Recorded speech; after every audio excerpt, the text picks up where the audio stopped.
Owned and operated, they offer free 30-day storage, full-service moving, fully licensed, bonded, and insured.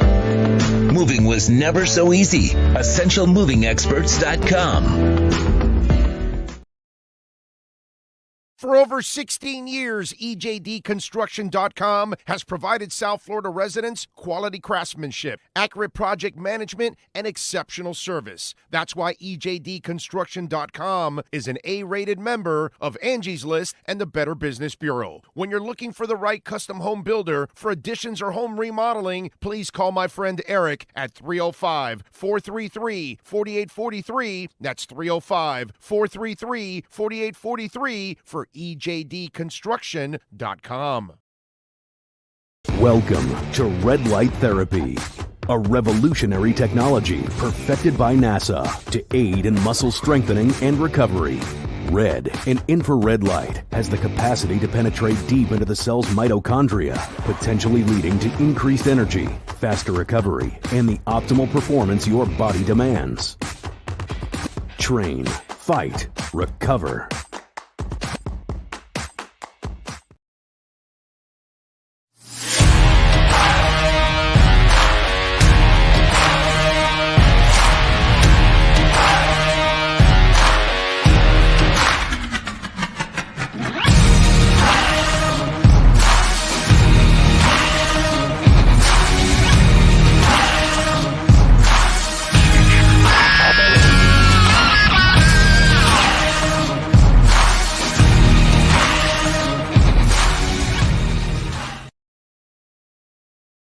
Statements or beliefs expressed on the following program by the host, guests, or callers are not necessarily the opinions of FantasyXS.com, Media Group Inc., ownership, management, sponsors, or website. When it comes to South Florida sports teams, very few in the media have witnessed, lived, and covered it like the Big O. Let's start the program dedicated to your favorite South Florida teams with a passion that's unmatched. The Big O Radio Show is on. Here's the Big O. Good morning, baby. Ready to rock and roll from the beautiful offices of KSDT CPAs here in Dadeland. It's tax season, man. Deadline just passed. You didn't meet the deadline? There's the QR code. Get your personal taxes set. Get your business taxes set. Get the extension. Maybe that's probably what you need. They'll get you an extension quickly. So call the great people here at KSDT CPA offices, 305-670-3370. Scan that QR code right there so you can get on over here and connect with them. They got offices in Dade, Broward, and Palm Beach counties. You don't really have to be in Dade, Broward, or Palm Beach. You can be anywhere, and they can take care of you. We're opening up an office in North Carolina now coming up. So they're all over the place. They're like Sagua Fair. They're everywhere. That's I think that's the new slogan for KSDT. We're like Sagua Fair. We're everywhere. I think that's the new one right there. I lost a bunch of young people. They're like, what the hell is Sagua Fair? I'm everywhere. What is that? What are you talking about? Steve Chapman is in the house. I see. Number one, Jamie Zoria. Happy Friday, folks. Don't forget to smash the hell out of the like button, whether you're watching at any time, day or night, or downloading the show anytime, day or night. And by the way, Sean Stanley and myself appreciate it immensely that you're downloading the show anytime, day or night. So a lot of good stuff going on. What else do we have? Big O, when you get that chicken biscuit from Chick-fil-A every day, do you just get the sandwich or the combo? No, I don't get the hash browns. I only get the sandwich and a drink. That's it. That's all I get. I never get the hash browns. Sometimes they'll accidentally give me the hash browns and then they get thrown away. Or I give them to my wife if she's around. If it's a day like today, then maybe I'll give them to Sean when I get here or something. Or if we're on the road, hey, Sean, they gave me these, tater tots or whatever the hell they're called. And has it happened once with us yet on the road that they gave? No, right? It hasn't happened yet. It happens every once in a while. Somebody will slip in the combo, even though I didn't pay for it and I didn't ask for it. But I think habitually it's one of those things like they just stuck it in there thinking it was a combo. So no, I stick strictly chicken biscuit and the drink. Got it. And I had a chicken biscuit today. On the way down, I stopped right there, Kendall Drive and 117th. Yeah, baby, Chick-fil-A. They put some drug in that chicken, right? Right? There's something. No. It's not just butter. No. They're doing something to us. Okay? There's something in there. There's some, kind of drug. I don't know what it is, but that chicken is addicting. That's all I got to say. All right? Props to them. They make one tasty ass chicken. And by the way, they do a great job with their biscuit in the morning. The only other biscuit that I enjoy as much, I used to, I don't have it anymore and it's rare. But back in the day, Bojangles on 49th Street, when it used to be there across from the Service Merchandise, right off of 16th, right next to Gus Machado. And I used to have the Bojangles chicken, the biscuits, not just chicken biscuits, the biscuit in the morning. They didn't have a chicken biscuit sandwich back in those days. But just the biscuits. Ooh, back in I don't know if Bojangles nowadays, if their biscuits are still as good as they used to be back in the 80s when I had a Bojangles when I lived in Hialeah. You like Bojangles too? You're a Bojangles person? I like Bojangles. Yeah, I used to, yeah. I haven't been in a while, but yeah. Love Bojangles. I remember when we were in when I lived in Little Havana, and for a very short time, I believe it was a Bojangles. They opened one up right on US 1 close to us, and it was just like, yeah, baby. That was terrific. That was awesome. But it didn't last long, unfortunately. The Bojangles franchises disappeared quickly here in South Florida. They came and went, unfortunately. So for those of you that live, in other parts of the country, is Bojangles still kicking some ass? Is the question that I would have for those of you out there, because I also used to love their chicken. Period. More than that little spice on it. Yeah, more than KFC. Any day of the week and twice on Sundays. Yeah, it was a little bit. It did have a little spiciness. A little bit of spicy and a little bit crispier than depending if you got original or crispy. But not too thick, not too breaded. Yeah, it wasn't as breaded as the KFC crunchy. Right. It was a little bit. Yeah, it was very good. I worked at KFC and I hated the crispy chicken because that shit was fried twice, bro. We fried that bitch twice. That's why I had all that bread. I like the original recipe. I've always liked that from KFC. That I can always enjoy. So there you go. So there's my Chick-fil-A story, and I'm sticking to it. You should have given Sean the DQ hot dog. Yeah, don't you wish that on me, Steven Gonzalez? Don't you wish that on me? That's just not nice, Steven. That's not nice. I don't wish that hot dog on anyone, bro. On anyone. Well, maybe one dude at a radio station in town, but that's about it. Devin Jordan, Morning Oak co-worker, just recently passed away last week from prostate cancer. He worked with me as a driver at UPS. Life is short. As men, we need to take care of ourselves. I guess he's mentioning, because I mentioned yesterday the colonoscopy. Yeah, because yesterday I went to go see the doc in the morning so I can set up the whole deal to go through the colonoscopy, because I've never done it before. So I've got to do it. Everything's checking out fine, but you got to do it. You got to get yourself checked out. So yeah, man, we all have to do it, man. Especially once you hit 50, you need to do it. So definitely. So yeah, it's just one of those things you never look forward to. You never really want to deal with. You know what I'm saying? It's just it's a necessary evil is what they call it, right? That's what we call it, a necessary evil. So now I got to schedule it. You know what I'm saying? What else do we have? Brian Walters, Big O, Bojangles I went to in North Carolina on the way to see my sister. They make the biscuits daily, and Hardee's does the same. They're the same company, isn't it? Aren't they owned by the same people? Not sure either. What chicken are we talking about? KFC is awful, he says. I like Bojangles better. I even like Church's chicken better than KFC. Haven't had any Church's in a long time. Church's chicken? It's got to still be around, right? I don't know. Now that I think about it, yeah, I haven't been to a Church's chicken in a while, dude. Yeah, now that I think about it.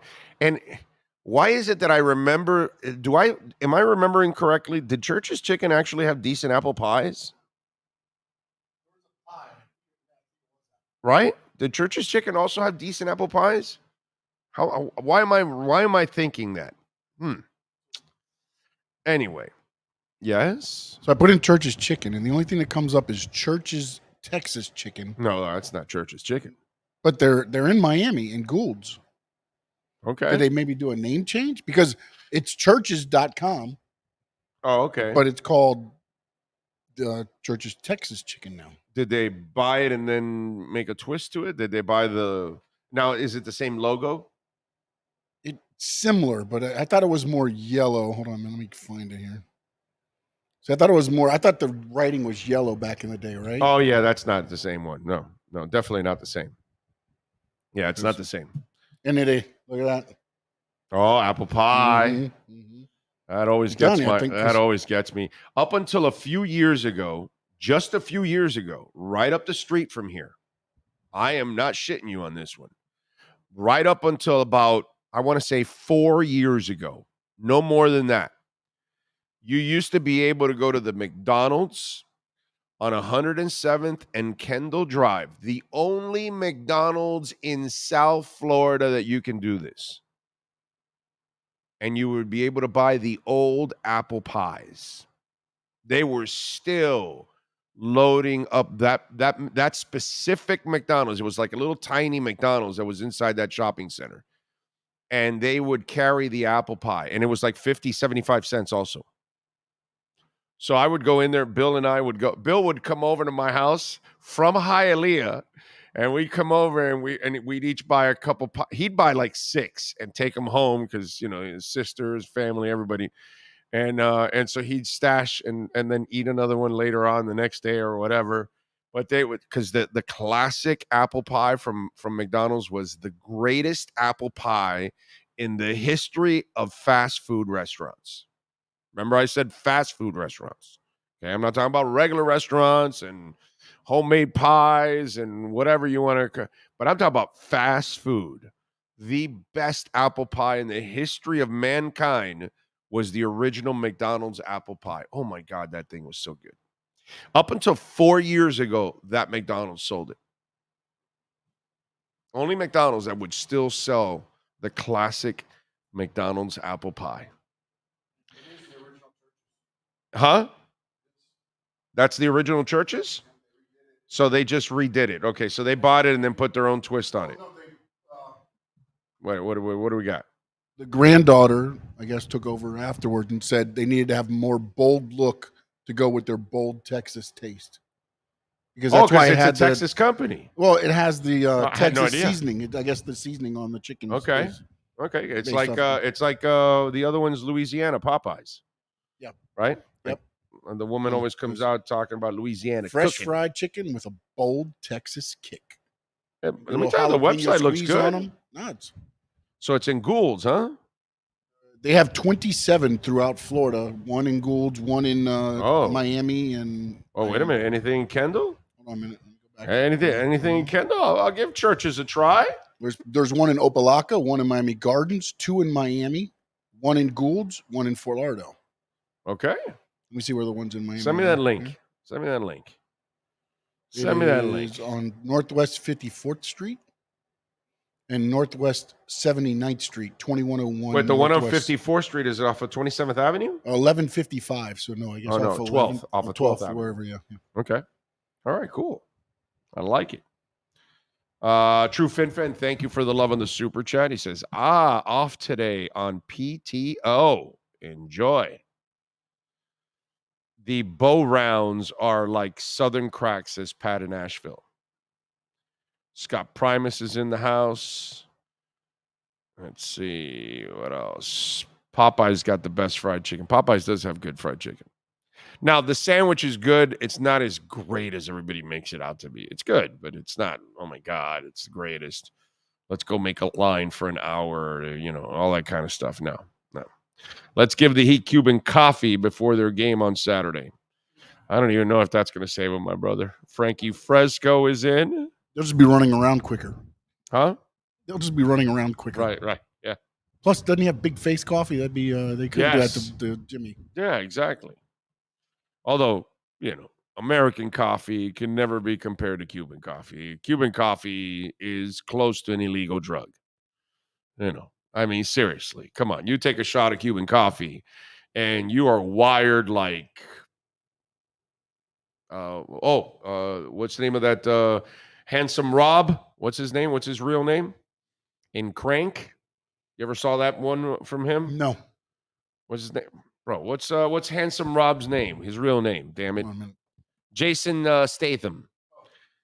You ever saw the one movie Crank that he like electrifies himself because he has I forgot how they poisoned him or whatever, and he has to kind of get his adrenaline going because if not he'll die or something like that. He's poisoned or something. So yeah, that when you take Cuban coffee, you are Jason Statham in the movie Crank.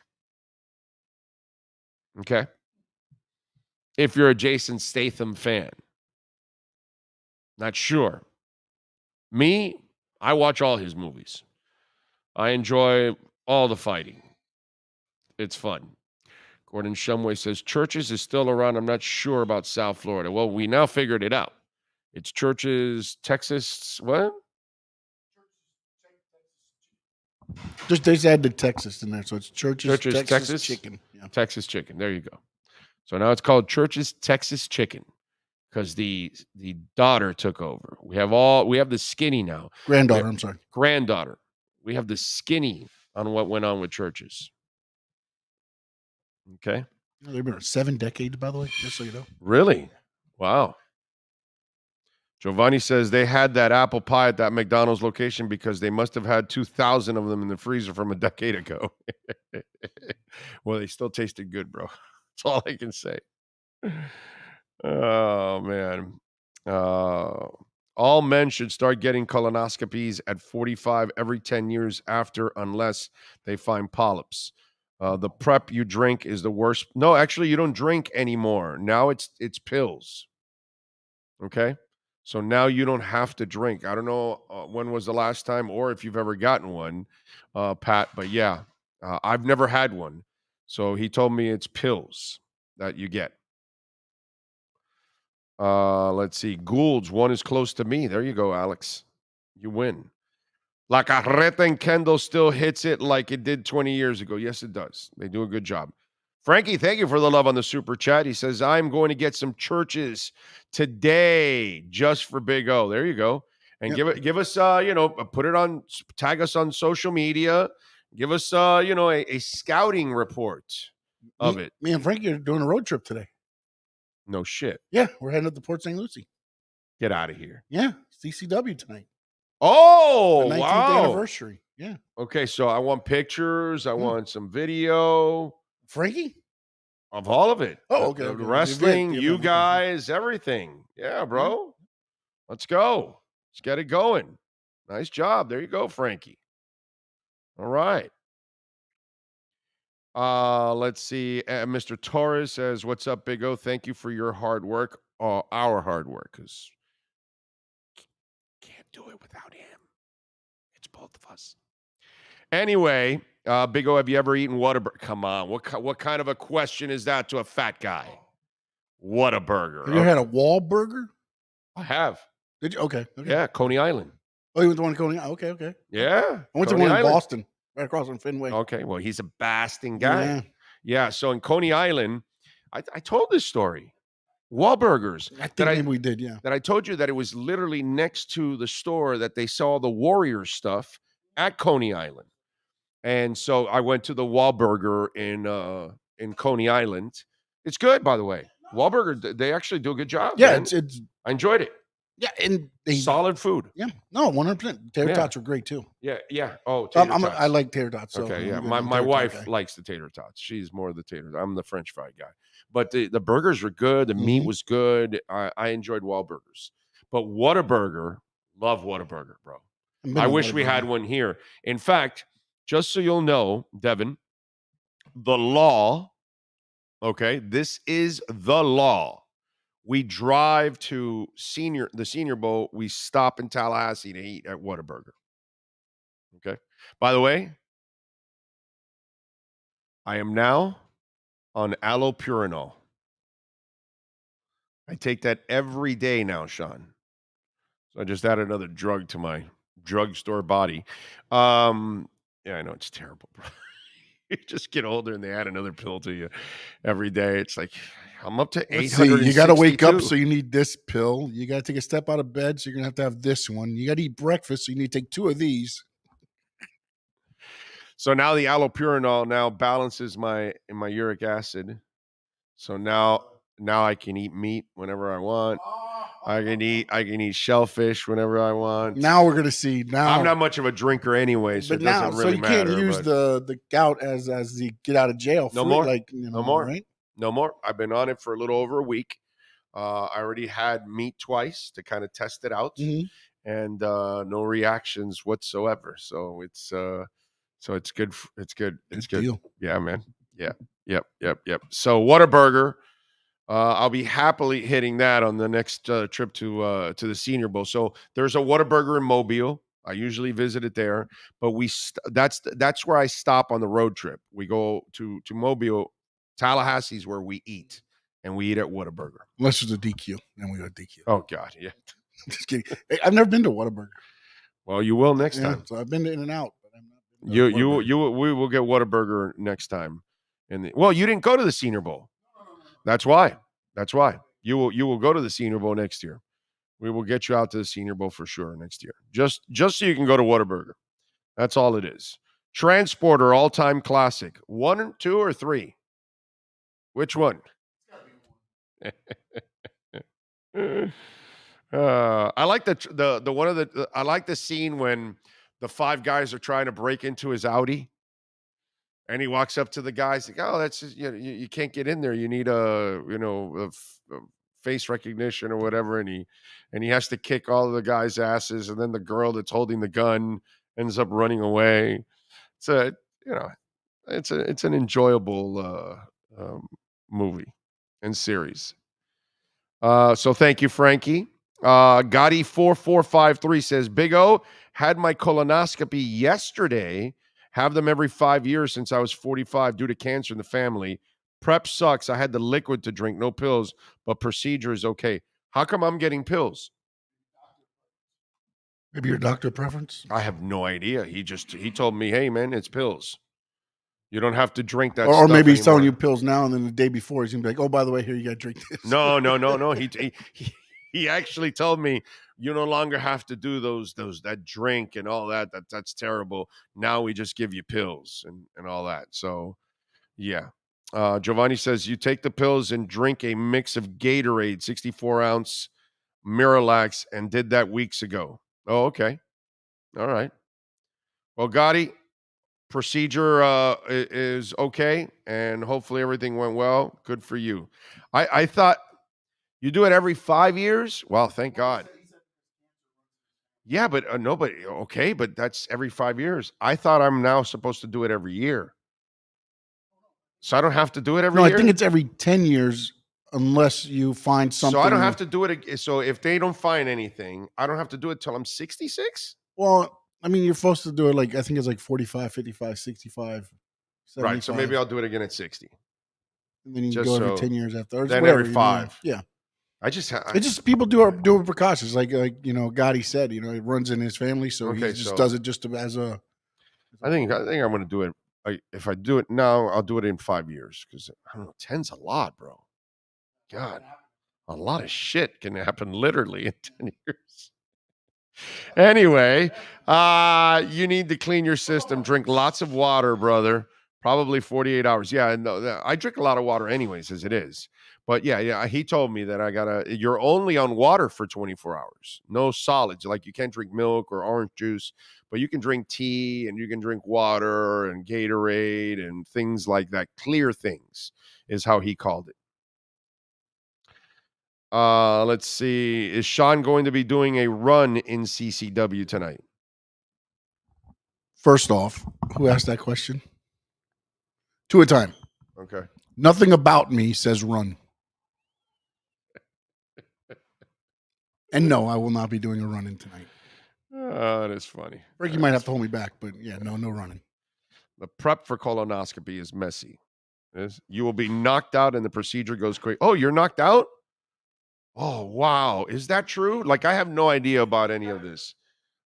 You think you sit up and just watch this? I thought Like they give you a screen, like so you can just watch it. Like, isn't that it's like Netflix? Wait, you know what, bro? This is how naive I am and ignorant about all of this. I'm sorry. Isn't that what they were doing to Chevy Chase in that movie where he goes Moon River in the movie? In the movie, was that a colonoscopy? Was that probably? But I have no idea. But I doubt in real life they're going to be like, "Hey, yo, it's Fletch, right? It was Fletch that he's playing the undercover guy all over the place, and he's bending over, and then was it Moon River? I thought that was it. Well, we're up. We can stream some stuff. We got Netflix. We got your procedure. I really don't know what the hell this thing is. Actually, to be quite honest, dude, I have no idea what awaits. You guys are filling me in on all this stuff. I had no idea I was knocked out. He didn't even tell me that. Maybe your doctor's a little. Again, maybe it's a preference. Maybe your doctor might not knock you. I don't know. I have no idea. I'd rather probably be knocked out. That sounds really good. That sounds really good. No, I stayed up when they did my knee surgery. I was awake and I was able to watch it on the TV. It was one of the worst things I've ever done. But you were numbed out. Oh no, yeah, I had epidural and things like that. But it was the weirdest thing because they're cutting. That's your knee you're watching. They're cutting open, and it's just like odd. Well, try doing laser surgery in your eye. I don't need laser surgery, buddy. In your eye. 2010. In your eye. And it happens when you get old. You're awake while they're lasering the lid and lifting it, and all of a sudden you no longer see anything, and you go blind. Mm-hmm. And then you wait, and then you hear, and then all you do is you smell, and you're like, "Is my eye on fire?" And then they close the lid. And then all of a sudden you start to see again, and then it's like, and it's all good. But that surgery is freaky, bro. Laser surgery for the eyes. I've had it twice, and that is freaky shit, dude. You go blind for a couple seconds when they lift the lid and they're clearing up the fogginess in the lens of your eye. That thing is freaky, dude. Big O, when you go to Mobile, Alabama, look up Milo's Fast Food. My family who lives in Alabama says it tastes just like it's In-N-Out, and it looks like it.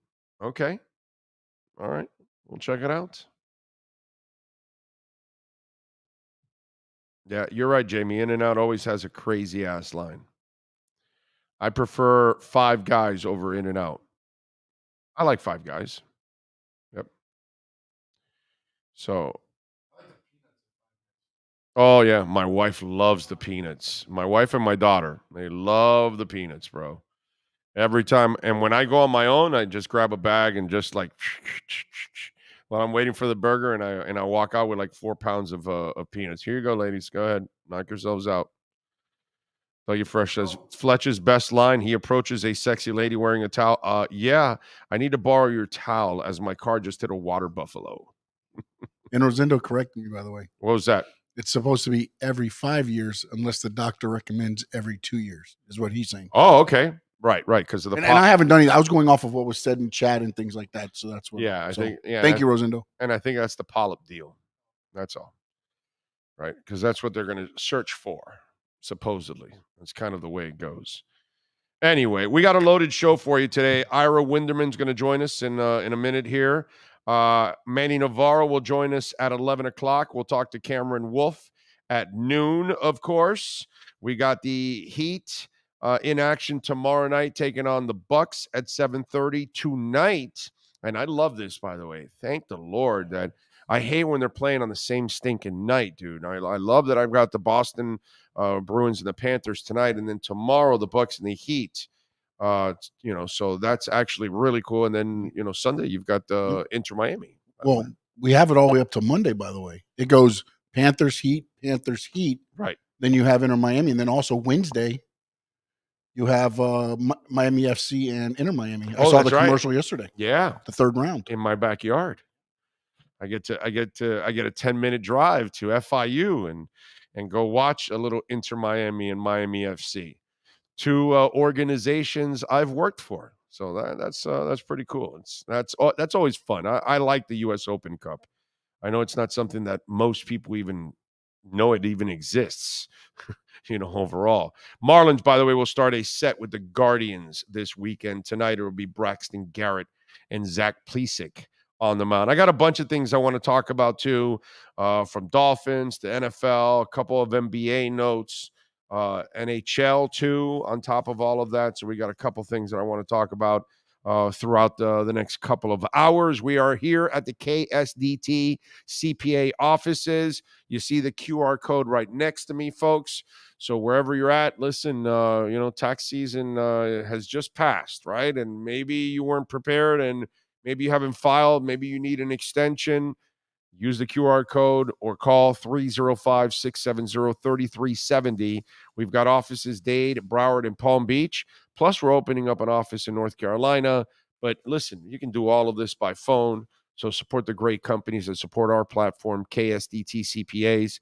Use that QR code there and reach out to them and tell them that Big O sent you. All right, let's talk a little basketball with Ira Winderman and our Acura Pembroke Pines Miami Heat and NBA report. Heat fans, time for the best insight of your favorite team with insider Ira Winderman, exclusively on the Big O Radio Show. It's the Acura of Pembroke Pines Miami Heat and NBA report. Here's Ira Winderman.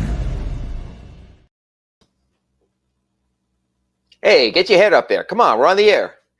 All right. How you doing, man? You doing good? I'm doing good. It's funny because this is the show I thought I'd be having with you after Sunday's game when you're telling me how bad the Heat are, how they don't deserve to be here, how they should have tanked, how they should have gone the lottery. Because, I won't say they should have tanked because that's not the way Riley has ever been. So I'm not going to ask for something that's unrealistic or not good enough. Yeah, or not good enough. This is mediocre by Heat standards. This is phenomenal for the Orlando Magic. Making the playoffs would be just great for the Charlotte Hornets and all of that. We are in a spoiled state. So we have a different thinking, overall. And of course, the Heat deserve to be in the playoffs. They're just not a good team that I don't think they'll end up making a run in these playoffs, unfortunately, because they're a 90s team in the 2020s. And it's about matchups. They got the wrong opponent. And if they got to 6, and I know what you've seen from the Sixers against the Nets, but I think there would have been a much better fight from the Heat in that series because we've already seen some shaky moments from the Sixers. Harden's ejection, Joel Embiid with a kick. They can be ruffled a little bit. The Heat got a bad matchup. And why do you get a bad matchup, Big O? Because you didn't do enough during the regular season to merit a better matchup. So this is the Heat's medicine for only 44 wins, for not being good enough, for kicking the can down the road on some very winnable games. And this is the upshot. It's really weird, Big O. The series is tied 1-1, and it feels like they're losing the series 1-1 based on what we're coming off of. Because deep down inside, they got a break with the Giannis injury in game 1. That's kind of the way it looks. It's, they got a break with the Giannis injury in game 2. Unless they somehow can recapture the magic that they had last year in their run, which that's not the Heat team we're seeing now. We have not seen that team. Have there been flashes like in game 1 that they shot lights out? Sure. Those are aberrations. That's not the norm for them. The norm is what we've seen in game 2 and throughout the year, that there's just so much inconsistencies that as a coach, I don't even know how you dial up one thing or another when you don't know what you're going to count on. Like tonight, do you go back to Duncan? Do you go to Oladipo? Neither one is efficient. I think tomorrow the Heat's greater concern is not whether it's Oladipo or Robinson. It's you need the best of Bam, the best of Butler. But man, with missing Tyler Hero, you don't have another shot creator. So again, these things happen. Injuries happen in the playoffs. Good teams find a way. The Clippers were very competitive without Kawhi last night. They fought to the finish against the Suns. The Heat don't have a Norman Powell. They don't have that kind of depth that they can do something like that. Yeah. What did he do? 40 points yesterday? He put a 40 burger up there when Kawhi was out. Clippers still aren't in good shape, but it just shows depth of talent. That's the problem. When you and I are sitting here, Big O, and debating whether it's going to be Duncan Robinson or Victor Oladipo or Caleb Martin, think about the debate we're having. We're debating whether you want an all-star 10 years past his prime or 2 undrafted players. And like I pointed out at the start of that game Wednesday, the Miami Heat started 3 undrafted players. The Bucks started 4 former first-round picks and 1 early second-round pick and an all-star in Chris Middleton. It's all about pedigree. It's all about just the best players. You take Jimmy Butler out of the equation, and the Bucks are right up there with maybe 5 of the next 6 best players in the series. So that's what you wind up with. Yeah, no, I'm with you there. It's just like listen. I've been talking about this for months now. The Heat have lowered their standards for their players overall. Like I've said before, you look at Shaq and Zoe and Timmy and LeBron and Wade and all, and the guys that were surrounding him. You know, the Posies and the Ray Allens and the Battiers and the PJ Tuckers and, you know, the kind of quality that you used to have around your stars were guys that were really good players, man, in their own rights. Hell, even Ray Allen is a Hall of Famer and a former All-Star, but he became a great role player around the big 3. And to me, that's where the level of player has gone down a notch or 2 for the Miami Heat. And this is why you can't afford to have a Jimmy Butler or a Tyler Hero that can only play 65, 70% of the season. If you have that, you're done because, like you just mentioned, you don't have a Norman Powell. You don't have some other guys that are going to pick it up on those nights and pick up some wins when those guys are out. This is the reason why they ended up being such a low seed, because in order for them to be a higher seed, Butler and Tyler have to play 75-plus games in a season because they just don't have the other guys that can pick up the slack. And that team is. And the reason you don't is this reason. The Heat, all the players you mentioned, Battier, Ray Allen, Birdman, players like that, they came to the Heat because it was a place to be, because they would take a little less salary-wise because they had a chance to win. Big O. PJ Brown, Marley, I mean, Jesus If you're Christ. an outside free agent looking at the Miami Heat this July and saying, I want to go somewhere where I can win, let's be honest. Are you looking at the Miami Heat as that team? You're looking at a team that's probably 6th or 5th best in their conference at best. You're going to go to the Celtics. You're going to go to the Bucks. The rich get richer in the NBA until you make your own breakthrough. How do you make a breakthrough? You overachieve. You get a high draft choice, which the Heat are not getting. You find a free agent who wants to play with you at the cost of millions of dollars, sort of like Jimmy Butler did when he left Philadelphia the first time. It's hard to get back up. It's hard to, I fall in, I can't get back up in the NBA. They make it hard on purpose. Right now, the Heat might be a destination for no taxes. Talk about your latest sponsor about that, about the tax breaks right there. You can talk about the weather, but when it comes to, I want to go play for a contender in free agency, at the trade deadline, at the buyout deadline, this is not where it once was. This is not where a Shane Battier or Ray Allen or Birdman come because they want the bite at that apple. Even Goran Dragic, he was honest with me when we spoke on the bench before game 1. He said, look, I want a chance for a ring. So of course you go to Milwaukee instead of Miami. He might not play at all, but he has a far better chance. Now, here's my other concern. And some people may be looking at it the other way. I will never look at it that way. And this is Pat Riley. And, you know, I get some people like I'm frustrated with Pat in the front office and the ownership group, but I don't want any changes. I want those guys to stay there and I want them to get through it and figure this thing out. But here's what I'm afraid of now. And this is what I'm about to ask you. This is a setback for the Heat. They still have salaries that they've got to get out of in order to get to that championship level. They're nowhere close to being a championship level. Pat Riley's got to know that deep down inside now. So either you need to reset this entire roster, or I don't know how you're going to, put lipstick on a pig to try to then all of a sudden become a championship roster. Or if you need to reset and you're a few years away from trying to rebuild this thing back to where you need to go, is Riley going to stick around for this? Because I'm not the guy that wants to see Riley go at all. I want to see him fight through this and gut this thing out and redo the team again. But I know he's getting up there. And I don't know how much more time does he want to do it. We're all getting up there. The one thing I'll say is Pat Riley is not going to sell out the future because of the people he has around him. Because Andy Ellisberg is there and Adam Simon is there and Nick Harrison is there. So they'll be prudent. And I did speak to someone around the Heat who said to me, we can't go ahead and keep offering future first-round picks to get out of current predicaments. You can't attach a first-round pick to Kyle Lowry, a first-round pick to Duncan Robinson. You can't keep playing with the future that way. And I think they understand that. So short term, you just put lipstick on. You put Band-Aids on. You try to get to that 4, 5, 6 spot where at least you have a chance to win a playoff series. Maybe a player gets injured later in the playoffs. We saw with Joel Embiid last year against the Heat in the second round. He missed the first 2 games. The Heat jumped on the Sixers.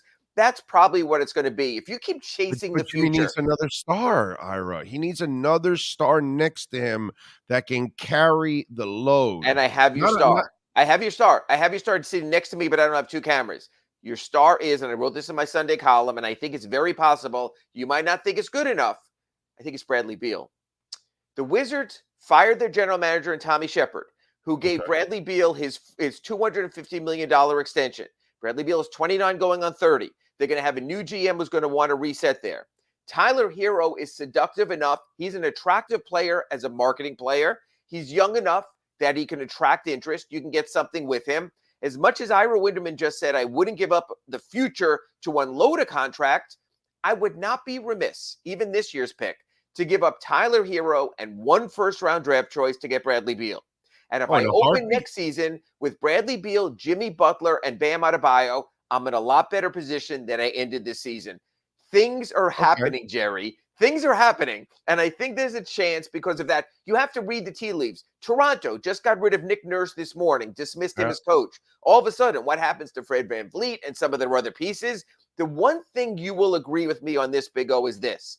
Pat Riley is great at pouncing on the moment. Whether it's way back, Alonzo Mourning wanting a deal in Charlotte, Tim Hardaway not getting along with Rick Adelman, Anthony Mason having his issues right through the last 2 decades. So right now, it's 6:01 Biscayne while the Heat are practicing. In his executive suite, Pat Riley's going, okay, Andy, things are happening around the league. Let's jump them guys. And don't discount Damian Lillard either. And the fact that he showed up in the Nets game last night, when guys want to be seen and they want to stay in our consciousness to let people know they're still out there, there's a possibility. Now, what's going to happen all summer on our Accurate Pembroke Pines reports on our redrecover.com Inside the Paint, you and I will debate this. How much do you wait for the big move versus trying to get things in better order so you're not turning to all these undrafted players? And Heat fan out there, and we'll discuss this on the chat board when we get a chance, that's the risk you take. When you go big, you take a risk on losing out on something smaller but effective. Look what the Nets did. The Nets went out and said, we're going to lose Kevin Durant, but let's get some nice pieces. So we'll get rid of Kyrie, we'll get rid of Durant, we'll get nice pieces. Cameron Johnson, Mikal Bridges, Dorian Finney-Smith. Nice pieces only get you so far, Big O. They got the Nets to hold on to number 6.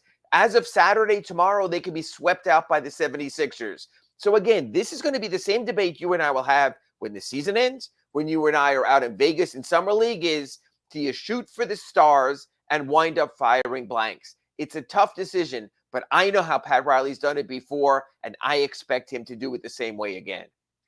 Let's hope so. Your thoughts on what happened with Philadelphia yesterday? I thought the James Harden nut shot was innocuous, was not intentional, and should not have been ejectional. Look, I understand there's a certain sensitive bits we all run around with, but they're just there. You know, like wear a cup for God's sakes if you're that concerned about it. So I think it was a bad call there. The fact that Joel Embiid was not ejected for an upward swinging kick on the ground where there was not a basketball play and there was an intent to injure leads you to believe what the hell's going on. And then we saw what happened with Claxton. There has to be a better sort of unified rule there. I had no issue, and I mentioned this to Kurt Heelan on redrecover.com Inside the Paint with the Draymond Green ejection. I thought that maybe even should have been multiple games because that was an intent to injure a star player, which does make a difference. But after what happened in Brooklyn and Philadelphia last night, I think the league needs to get all the refs together and say this, and this is an ejection, this, and isn't. It can't be made in the heat of the moment when it comes to ejections. With suspensions, you sit back. Joe Dumars looks at the film. He looks whether a player's a recidivist. I get all that. I thought the officiating and the rulings last night were way off in that Nets game. But hell, it was fun also. Yeah, it was. I don't remember anymore. Were there any penalties called when Pippen did it to Ewing?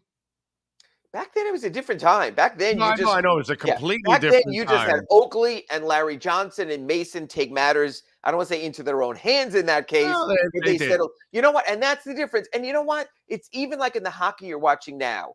Used to be every hockey team, remember, Big O, had an enforcer. Peter Worrell was here. Paul Laus was here. Sports is changing. There's no enforcers in hockey. There's no enforcers. But it was kind of the same play last night. The Philly, the same play as Pippen walking over Ewing after the dunk. Remember? So it was kind of the same thing. And you have some. Ewing didn't kick him. It was kind of a getting up, and then there was like a pushing thing. A get out of my face kind of deal. Yeah. But honestly, the only enforcer who might be left in the NBA, and he's not on the court to enforce anymore, might even be like a Udonis Haslem. You simply don't have that anymore. The league's decided we're going to adjudicate. You just play the game. Yeah, Rick Mahorns don't exist anymore in the NBA. That was McFilthy and McNasty when Rick Mahorn played next to Jeff Rulin. That's a bygone era. Ooh, Jeff Rulin, dude. Yeah, that's a classic one right there. All right, what do you got going on in the Sun Sentinel so folks can check you out? I posted an important story this morning on Myers Leonard coming back to Miami for the first time since he made his anti-Semitic slur, was out of the league for 2 years. And I think this is important for this reason. Big O, we're always quick to report the arrest or the incident or something with a player, but we never come back and say, okay, was he found not guilty? Was he adjudicated? In this case, did he atone? And what Myers Leonard has done has gone above and beyond privately for what he's done. He went to the seniors' houses here. He went to the homes of Holocaust survivors. He met with local rabbis down here. One of the rabbis is going to visit with his son for Monday's game, couldn't go because of the Sabbath on Saturday. So I want people to read that just to please get the other side. Most people remember the incident, say he's a jerk for what he did. But you know what? The good guys go out and make things right. And we need the kind of voice that Myers Leonard is to discuss anti-Semitism, to say what I did was a mistake and innocuous. The problem is some people mean it, they say it, and there is no remorse, and that's a difference. So that's at sunsentinel.com. It'll be on your doorstep tomorrow. And then I just reported the crazy starting time for next Wednesday's game, 9:30 p.m. Eastern for Game 5 in Milwaukee. And what it tells you is this. The NBA expects the Milwaukee Bucks to be going back home with a 3-1 lead in a game that no one wants to watch. No offense to my friends at NBA TV, but it'll be kicked over nationally on that channel, which some get, some don't, especially if you're in a hotel. Right now, the league has very little respect for this series, and maybe after Game 2, rightfully so. Well, it's not just the league; it's also TV saying that too. It's like, okay, let's, it's TV saying to the league, yeah, no, we got to put this here because this product's not as sexy, but this one's sexier, so let's put this one at 7:30. Look, there's 4 games that night. They're saying Lakers, Memphis because of LeBron, sexier. Warriors, Sacramento, sexier because it's a great series. Knicks, Cavaliers, sexier because it's closer and involves New York. So the Heat, they're probably fortunate they're not on PBS at midnight. Oh, God. Or the Bravo channel or something like that. All right. Follow him on Twitter at Ira Heatbeat. And, of course, subscribe to the South Florida Sun Sentinel and support Ira and all the other exceptional writers there locally for the South Florida Sun Sentinel. Ira, have a great weekend, my friend. We will catch up on Monday. Catch you Monday in our Acura Pembroke Pines report to talk about the Heat's 2-1 series lead. Thank you, Big O. Let's go. That would be nice. That's for damn sure. That's our Acura Pembroke Pines Miami Heat and NBA report at 15601 Pines Boulevard, baby. Check it out. They've got a fleet of certified pre-owned vehicles, and they've got a large selection of brand new models, all colors, all styles. That way you can go in there and pick the color you want, the style you want, the model you want, and the color you want, and get the price, baby, the best price in town at Craig Zinn's Acura of Pembroke Pines. You've been listening to the Acura of Pembroke Pines Miami Heat and NBA Report with Ira Winderman. When you're looking for award-winning service and great deals from the #1 volume Acura sales dealership in the Southeast United States, you go to Craig's Inn Acura of Pembroke Pines at 15601 Pines Boulevard in Pembroke Pines. All right. Thank you all out there. Let's see. Big O, the Warriors beat down the Kings. It is crazy how different they play home and away. Yep. I call colonoscopies getting the full Katie Couric. Okay. There is no more pressure when the ophthalmologist says, look at the dot and don't move your eye before the laser starts up for LASIK. That is, it's an interesting procedure. I'll tell you that. Please refer to Kicked Out Big O. Okay. We have a bunch of undrafted players that overachieve because of Spo. Yeah. Yep. Two a time we did talk about the Embiid stuff, so you got your question answered pretty much. True Fin Fan says it's pretty simple. The Miami Heat don't have a franchise player. Jimmy is number 3 on a championship team, and Adebayo is coming off the bench. What's so hard to understand? Or, I mean, he could be a 4 or a 3 on a really good team, but he shouldn't be a 1 or a 2 because Bam doesn't have the mindset for it, and then he also doesn't have the offensive game for it. Winslow over Booker is still killing the Heat to this day.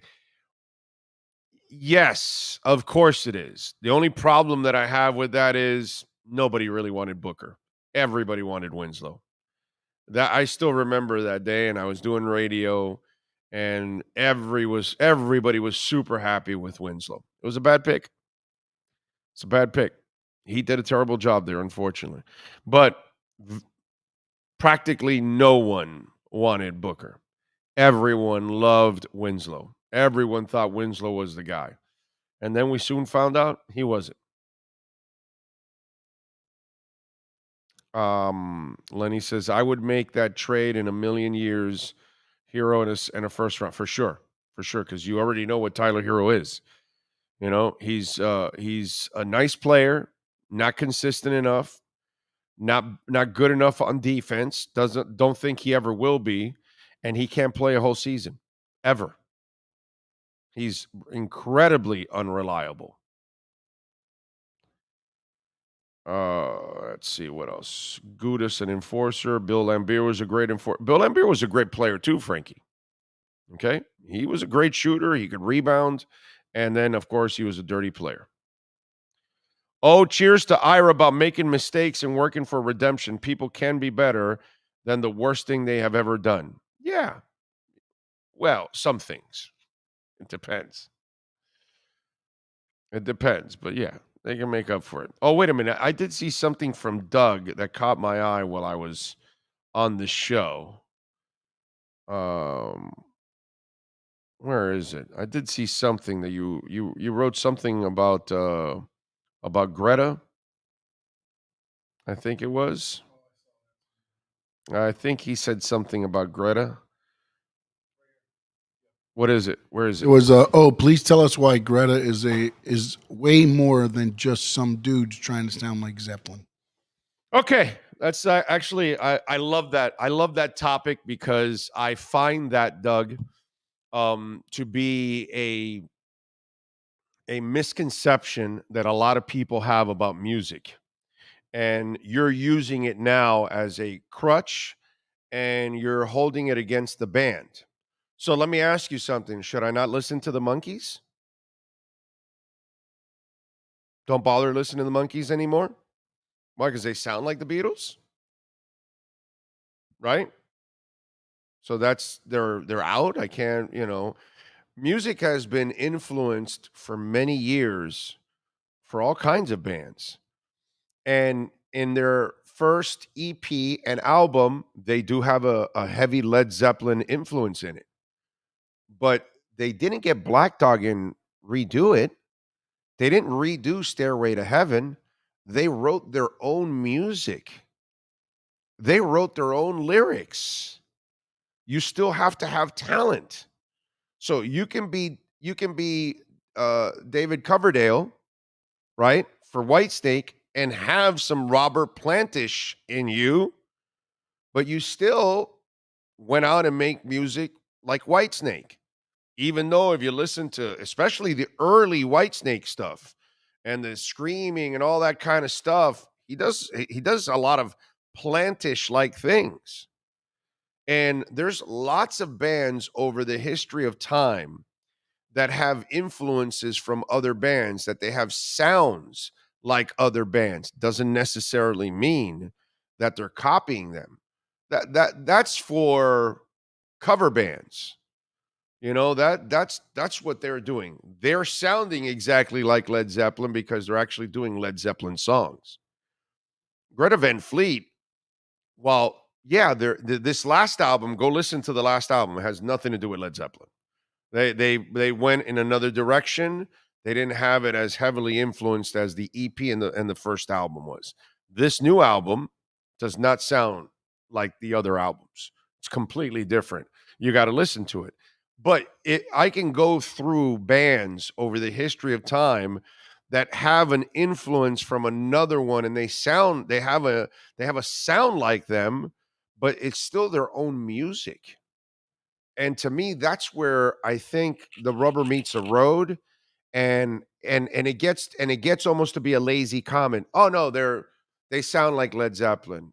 Well, yeah, but they're not Led Zeppelin, and they're not actually copying Led Zeppelin. They're making their own music. You know, Black Smoke Rising is nothing. There's no lyrics there that were written by Zeppelin. There are no the music was not written by Led Zeppelin. It was written by them.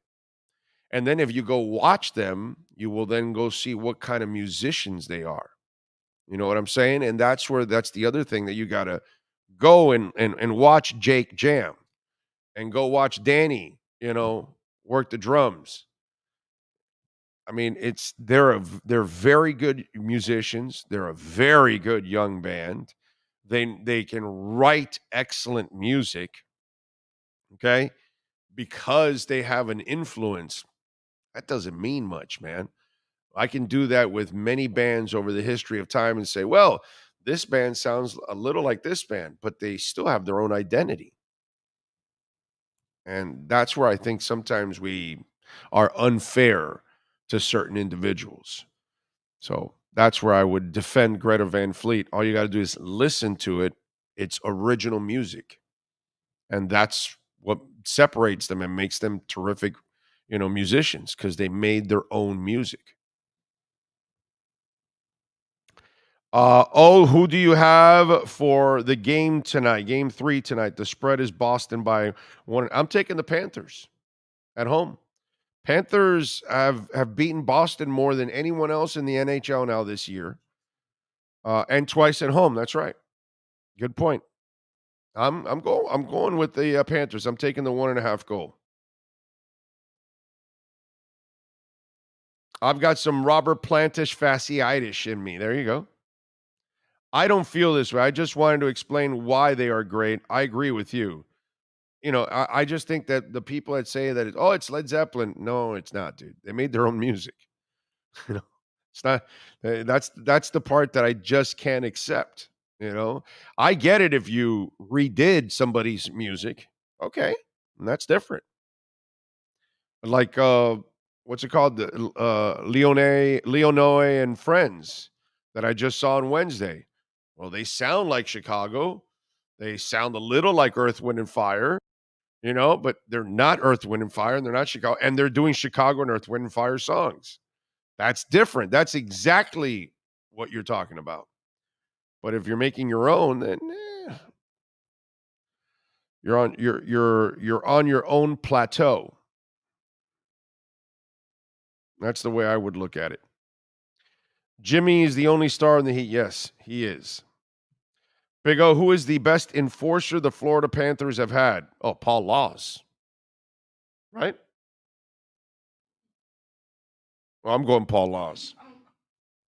I didn't watch hockey enough, but I always thought Worrell was an enforcer guy. He was an enforcer, but like every time he got on the ice, it felt like there was a fight or something. Yeah, so I always felt. And again, I don't watch hockey enough to know. That's all he could do. Well, that's what I figured, but I figured that's what he was there for. Paul Laus actually played some defense, and he could also kick your ass. Yeah, but Worrell just went out there. He was the guy. He was the goon, right? Yeah, he was totally goon. Totally goon. He's like Ty Dummy. That's how Neil Rogers used to call him, Ty Dummy, because Domi. His son is in the league. But yeah. That's the Domi I must be thinking. Yeah. That's his son. That's his son. But Neil, I always used to trip out because he used to call him Ty Dummy because he was just that's all he was. He was just a knucklehead. But I'm going with Paul Laus. Paul Laus was nasty, bro. Paul Laus didn't take shit from anybody. I love Paul Laus. I remember if one of our guys went down, Worrell was coming on the ice next shift. For sure. But so was Paul Laus. He's going to take your head off too.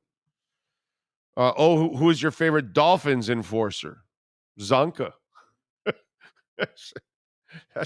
There's no enforcer ever like that, bro. You kidding me? That guy was carrying 3-4 people. That guy was fun to watch. No doubt about it. All right, let's take a break. And a quick one here at the top of the hour. We get ready for Manny Navarro and our Canes Wear Miami Hurricanes report. When you move, you need a reliable company led by passionate folks, eager to assist its customers during a transitional process that needs to be smooth. Call Essential Moving Experts at 844-368-5750 for all your local and long-distance moving needs. You can rely on Essential Moving Experts. Mention the Big O Show and get $150 off.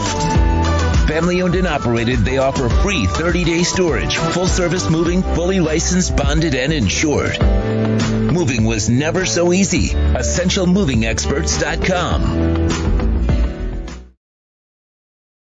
For over 16 years,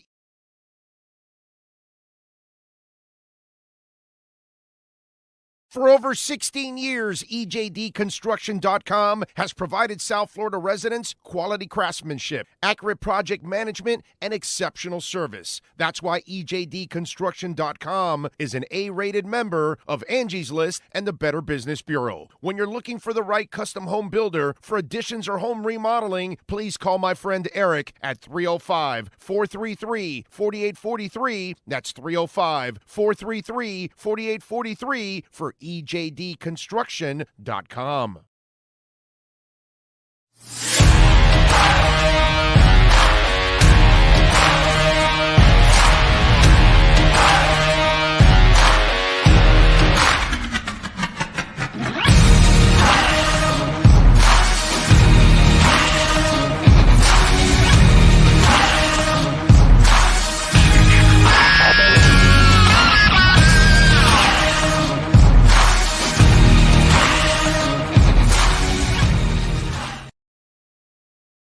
If you're a Miami sports fan, then there's only one store to go to, and that's Canes Wear at Miami Fanwear in Davie. They're your one-stop shop for all your Inter Miami CF, Canes, Dolphins, Panthers, and Marlins merchandise. They have hats, t-shirts, game day jerseys, and so much more. Located at 2511 South University Drive in Davie, and open 24/7 online at caneswear.com or intermiamiwear.com. Call them at 954-835-5597. Canes Wear, the spot where Inter Miami and all Miami sports fans shop.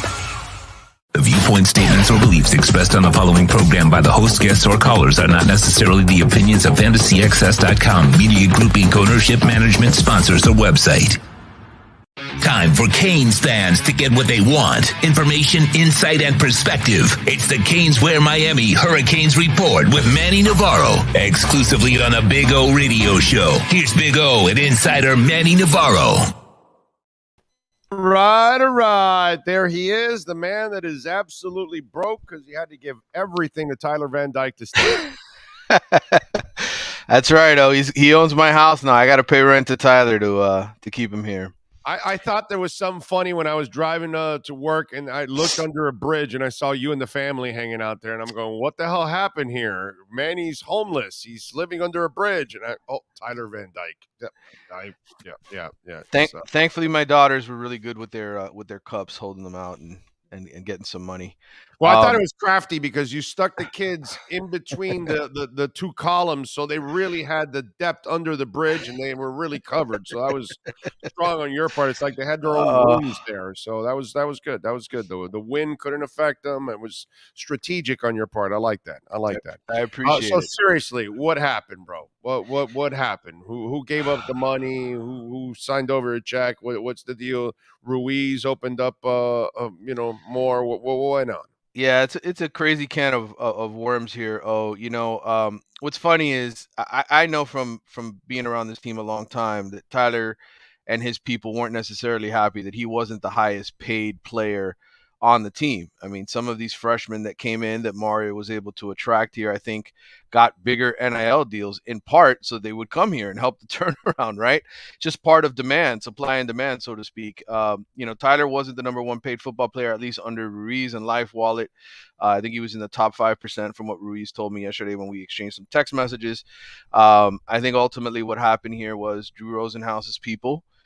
This is what they do, right? I mean, that's who represents Tyler. I think they were able to get him a better NIL deal from somebody who's not John Ruiz, because believe it or not, there are other people who quietly are involved in the NIL game at Miami that have helped sort of put this thing together. Ruiz, of course. I thought Ruiz is the only person in the entire country doing this.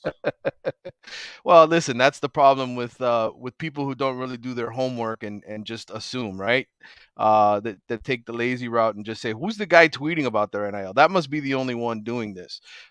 Clearly, Miami for a while has had other people. Look, Ruiz helps run the Canes connection. Okay, he's basically helped them. He was the first one to sort of start this NIL system with checks and balances for Miami, having guys film commercials. So these people, Canes Connection and others who have these sort of collectives, they do it quietly behind the scenes, and they have Ruiz sort of help them with it. But the reality is there are more donors, there are more people banking, Miami's NIL move.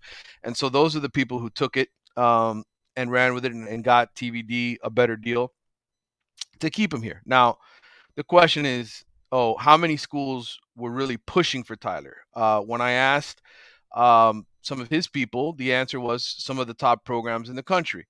The only name that came out was Alabama publicly. I reached out to some people I trust at Alabama, one who's actually part of their NIL initiative, who told me Alabama's not necessarily happy with the two sophomore quarterbacks that they have on the team there that are going through spring football. Does that mean that they were willing to break the bank to bring in Tyler Van Dyke and make him their starting quarterback? I don't know. I don't know that there's a concrete answer to that. But I do know that Tommy Rees, who is their new offensive coordinator and was at Notre Dame, was interested in Tyler. I know there was some flirtation with bringing Tyler to Notre Dame back in December at the end of last season. So the point is, we'll never probably get the clarity on which schools were pushing the buttons here behind the scenes, but Tyler had enough where he could go to Miami's people and leverage and get himself more money. And again, we say Tyler because he's the player, but ultimately it's his representation, the people behind the scenes who have to do that work for him. So he's getting more money. He's staying. He's going to be the quarterback. Nigel Pack really got $800,000 for 2 years? Over 2 years, so $400,000 a year. So what's Tyler getting? I mean, I know when I had asked this question before, with as far as Life Wallet is concerned, it was less than $100,000. But when you add up his other deals, okay, and you add up everything else that he's making through other NIL that he has, not just with John Ruiz and cigarette racing and all that other kind of stuff, it was well into the six figures. Now, is it $1 million? No. Is it what Bryce Young was getting in Alabama? No. I think the one thing, is when all this started and when Jaden Rashada, when the $14 million number got thrown out there, people really don't have the knowledge, right? They just assume all these guys are making $1 million, are getting highly paid. Look, that kind of money is not just free flowing for guys. Bryce Young is going to be the number one pick in this draft, right? I mean, Alabama paying him $1 million, or the people at NIL, and involved in the NIL at Alabama doing that. Okay, fine. They can pool $1 million together between them to keep him there and make him happy. But there's a lot of other programs not dishing out that kind of cash at all. And I would say Miami has one of the healthier NILs. And I know that everybody's sitting here saying, well, why aren't they recruiting better? Why aren't they the number one class? Because, these kids care more. They're also not number one in NIL, by the way. Right. They're not even. Are they even the top 10? Miami's NIL? Yeah. I would assume so. I would assume they're in the top 10 of the NIL. Really? Yes. Okay. I would see, the thing here is I would figure Ohio State and Oklahoma and Alabama and Georgia and certain schools have even more NIL in Miami, I would imagine. The Ohio States of the world, the Georgias of the world, the Alabamas of the world don't need to overpay for these guys because they are the avenue to get them to the NFL. They're the ones with the track record of, Brian Hartline's the guy who's put X amount of first round picks at wide receiver into the NFL. That's why Brandon Inniss isn't at Miami, because he got some money from Ohio State, but he didn't get as much as he was going to get at Miami. Why? Because Miami's NIL is better. Ohio State is better at putting guys in the NFL. It's a combination of things. It's a combination of things for these kids. It's what's the best deal for me, not only financially, but who's going to put me in the NFL. I didn't think Miami was in the top 10. I thought maybe top 20, top 15, top 20. No, I would figure those big ass schools also have a lot of NIL money. It's hard to really tell, because a lot of this is on the hush hush. A lot of the people who have been giving money for many, many years continue to do it in a private, non-publicized manner. Nobody at the NCAA is taking score. So this is more reporters just, having to sort of dig for this information. And so Ruiz is the freak. He's the one that openly talks about it all. Ruiz is the freak, correct. He's the one who made this public because he wanted attention, obviously, for his stocks, right? For people to buy into Life Wallet. That's why he went into this venture, right? Like, I can invest, $10 million into Miami athletes if it's going to help my $1 billion, SPAC at people to invest in it, which obviously hasn't happened, right? I mean, he's had his financial issues because of that. Now, that being said, he is not the only guy with NIL deals at the University of Miami. That's crazy for anybody to just assume that. There are a lot of other people involved in it, and I think it's easy for reporters to sit here and create a narrative, and for fans to create a narrative when they want to see Miami fail. The reality is that's not the case at all. Okay, so it is over then, right? Because he tweeted. I would assume so. I mean, listen, he's got until April 30th to enter his name in the portal if he feels like. Look, if you're Tyler Van Dyke, okay, and Alabama really wants you and they're going to make you their starting quarterback, and you want to be a first-round pick in the NFL, are you staying here at Miami where you still kind of have an iffy offensive line and an iffy wide receiver group, or are you going to Alabama where they've got some of the best players in the country? You're going to Bama. So again, that's why I bring up, did he really have what he supposedly had at Alabama, where they were offering him full, or were they just talking to him? That's how negotiations work, right? Well, that's because because it's also tampering at this point. Of course, but listen, I mean, who doesn't tamper? I mean, everybody in the country. I know, but this is the reason why we have to say, do we know if there was any contact or not? And we don't know, right? Because right now nobody can publicly say that there was any contact. Even Tyler Van Dyke can't say he had any contact because then he's going to get other people in trouble besides himself. Of course, So it just, all right. So, since we see what's going on with Tyler and he got, I guess, his money or whatever. What is going on with Manny looking for wide receivers? With Mario? Yeah. I mean, Mario looking for wide receivers, corners, something that he may need going into this upcoming season. What's the latest there? Well, look, they're still looking. I think, there are guys that are entering the portal. There's guys that they're making contact with. There's going to be the visit season where those guys have to come on campus, take official visits. Some of them don't need to do that. They'll make the decisions quickly. But Jaden Davis, a kid from St. Thomas Aquinas, who's been, I think he started 23 games at Oklahoma as a cornerback. Look, he's not an elite player. He doesn't grade out among the elite and Pro Football Focus, but he's a starter, a guy who's played a lot. I think there's a good chance he ends up becoming a Hurricane, helping, coming in as a cornerback. There's other guys that they're looking at. There's a defensive lineman out of Ole Miss who's 6'4", 315 pounds, who also plays baseball, by the way. This kid apparently hits jacks home runs. His name's Tywone Malone. There's a good chance that he could end up here as well. They're looking at an offensive lineman out of Wyoming. who's one of the top-rated guys to bring more depth in at that position. Receiver, is he a tackle? I would imagine, right? I think he's a tackle. Yes, Okay. yes. Right. So look, they have guys that they're in on, but again, this process takes time. Some kids will take the money. Yes, I'll take your NIL deal. That's good enough for me. I'm coming.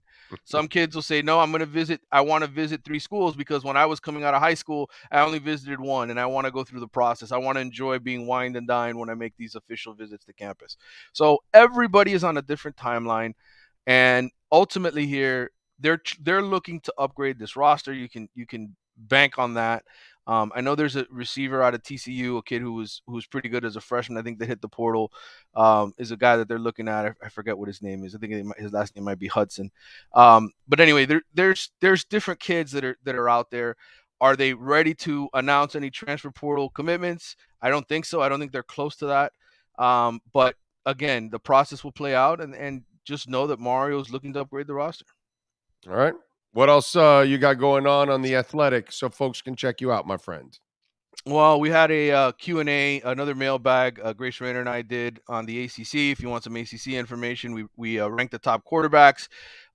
We did a stock up, stock down for the coaches in the conference. We answered a few questions on some of the other rivals teams that play Miami this year. So you can check that out. I got a new podcast up, the Wide Right Podcast, talking about the Tyler situation, more recruiting information as well. So you can check that out, the Wide Right Podcast.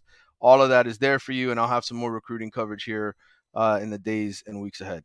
I love it. All right. Follow him on Twitter, Manny_Navarro. Manny, as always, you're a stud, my brother. Enjoy your weekend, sir. And you too, brother. Make sure you build stronger walls on the sides and the bridge. That way the winds and things like that. It'll knock it over. Yeah, I got to make sure. Yeah, protect. You know what I'm saying? All right, bro. Take care. See you. You got it. There you go. But he kept his car because he's able to park it right there next to the bridge. So he's got some space there. All right. Caneswear, baby. You order over $99, you will get free shipping. That's what it's all about. Brett, Jeff, all the great people out there at Caneswear. If you want, go to 2511 South University Drive in Davie. Take advantage. They got anything and everything practically with the Canes logo. They sell Inter Miami gear. They've got the new Inter Miami jerseys or kits. And you can go there and check it out and have one on for Saturday when they, trying to pick up a victory there on the road. It would be nice, actually, and I hope they can actually pick up a victory this week. It would be nice if they can do a number on the Dynamo. They've got Marlins gear. They've got Dolphins gear. They've got Heat gear. And, of course, gear all over the place. Tell them that we sent you. They will take care of you at 2511 South University Drive. Go to caneswear.com. You order over $99, you will get free shipping. If you're a Miami sports fan, then there's only one store to go to, and that's Caneswear at Miami Fanwear in Davie. They're your one-stop shop for all your Inter Miami CFs, Canes, Dolphins, Panthers, and Marlins merchandise. They have hats, t-shirts, game day jerseys, and so much more. Located at 2511 South University Drive in Davie, and open 24/7 online at caneswear.com or intermiamiwear.com. Call them at 954-835-5597. Caneswear, the spot where Inter Miami and all Miami sports fans shop. Says grunge rock was an entire genre trying to sound the same, but each band was awesome in their own way. Yeah, there was a lot of same influences. Giovanni says every genre of music has been practically done. Every band uses influences, in some instances a mix or bands of musicians mold particular styles. Exactly. Tua Time says the Black Crowes sound like Led Zeppelin. That is very true. But they are in no way copying them. Just the way the bands sound, the singer's voice, the same. I got another one for you. Anybody know a band named Nirvana? You've even heard of Nirvana. Okay. Now this band you've never heard of. Puddle of Mud. You have heard of Puddle of Mud? Anybody heard of Puddle of Mud out there? Do they not sound like Nirvana? And so what? Still enjoy going to see Puddle of Mud. It's the same thing. So I'm not supposed to enjoy the Monkees because they sound like the Beatles? It's still their own music. Well, it wasn't their music. It was made by other people, and the Monkees performed it. But Puddle of Mud sounds like Nirvana, and I still love Puddle of Mud. So I love Greta Van Fleet. Yeah, so they got a little Zeppelin influence. I don't care. But that's the history of music, man. You're gonna find influences from one band in the psychedelic era. So there's a lot of bands that kind of had a little bit of each other's each other's influences in the 60s. We're good. We're good. Thank you. So yeah, it's just one of those things. They're so kind around here, huh? They're so considerate. They are awesome. Yeah, so I'm with you guys. It's just Anyway, let me get into a little Dolphin talk because I gotta have some fun here. First of all, let me have some fun at the expense of my man Alan Poupart. Okay, and we love Alan Poupart, and we know Alan is maybe a little too harsh on Tua at times, right? Overall. And so he's got an article, one of his articles there at alldolphins.com, which he does a marvelous job at alldolphins.com and talking about all kinds of things. And one of the things that he talks about is the Tua conversation. And the headline reads, was Tua wrong to admit contemplating retirement? And I don't believe he ever contemplated retirement. I think he entertained it with his family, let them talk about it, but he was never going to do it. And so, in the article, he says, praise him for his honesty and transparency when the quarterback revealed that he momentarily, even for a brief instance, considered retirement in the aftermath of his second concussion. He didn't consider retirement. He spoke to his family. And, obviously they wanted to have that conversation, really not him. The one that shut down his 22 season and kept him from participating for the Miami Dolphins' first playoff game. But that admission probably made his team of agents and marketers, and more importantly, the Miami Dolphin decision makers who have spent the past 4 seasons, I'm counting the tank for Tua 2019, build this entire organization around him, upside cringe. Why in the world might some suspect Tua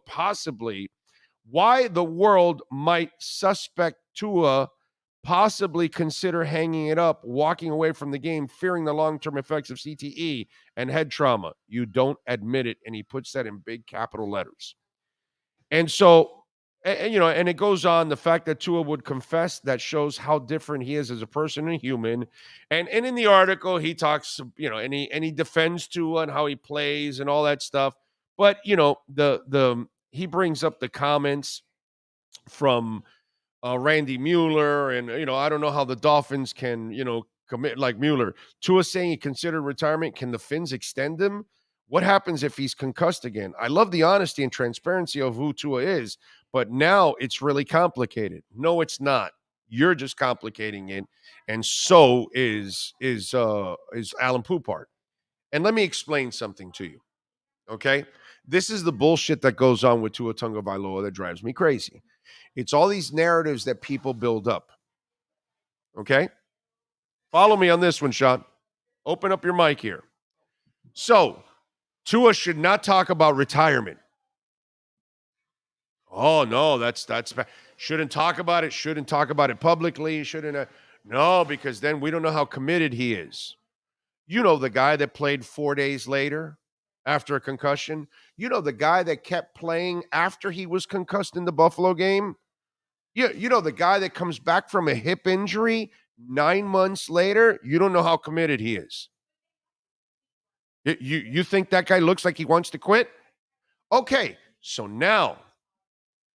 Sean, Tua comes up to the podium and they say, hey, did retirement ever come across? No, not at all. Why would I retire? What are you talking about? I don't need to. That's ridiculous. Why?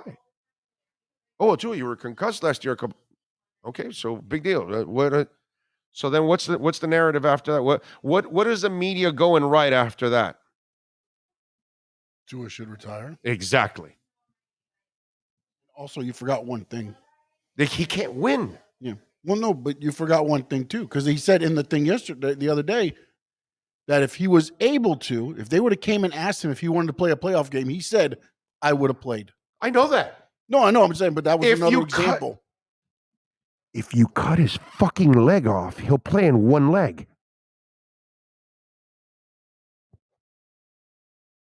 So if he doesn't say it, oh, how irresponsible is that?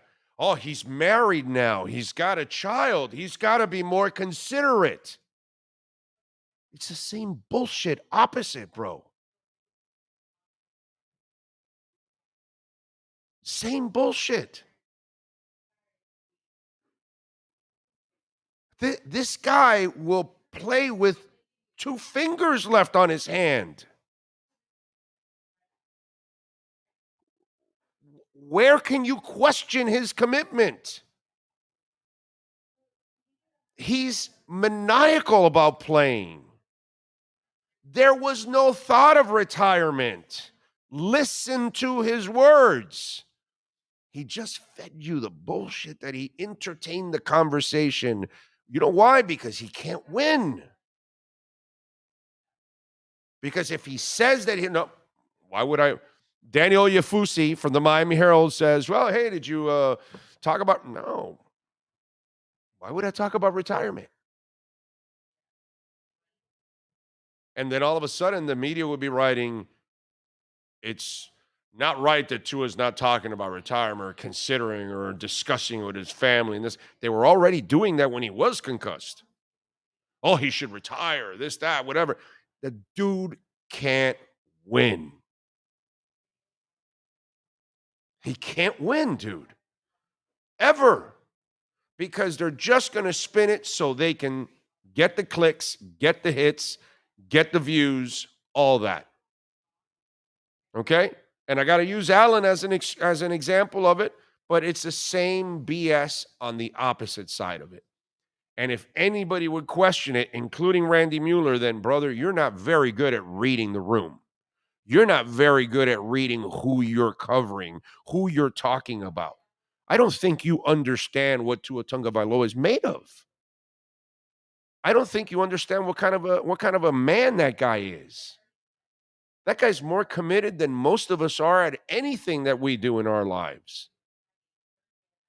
You will not deter that man. Oh, I busted my ankle? No problem. Not only am I going to repair it, I'm going to repair it with Kevlar. No, I'm sorry, titanium. That's what it is. Titanium. Oh, you broke up your ankle. No problem. We're going to repair it like everybody else does, but then we're going to tie a titanium rod around it. Oh, you busted the other one. Yeah, let's do it again. Let's put the titanium rod. Oh, you busted your hip. No, your career is over. No, it's not, dude. I'll be ready to work out for you. And when, yeah, no, of course, this guy's not committed. Most of us, after we bust our hip, yeah, no, football's great, but I'm done, bro. I'm done. Look at Andrew Luck. I'm tired of injury, pain, rehab, injury, pain, rehab. He quit. That guy ain't quitting.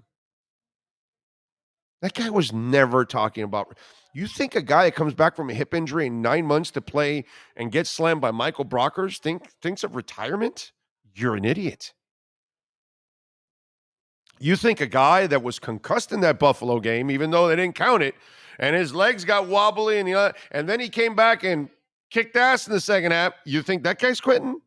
And then plays 4 days later with the Bengals? You think that guy's quitting? Come on, man. You think that guy never contemplated retirement, never thought about it. Only the media thinks about it.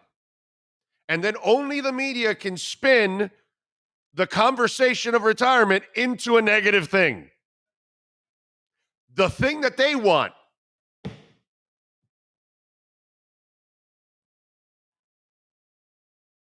It's the biggest load of shit that continues to happen. And that kid can't win. Because everything is going to be spun whatever way they need to spin it so they can add drama to it and sensationalize it.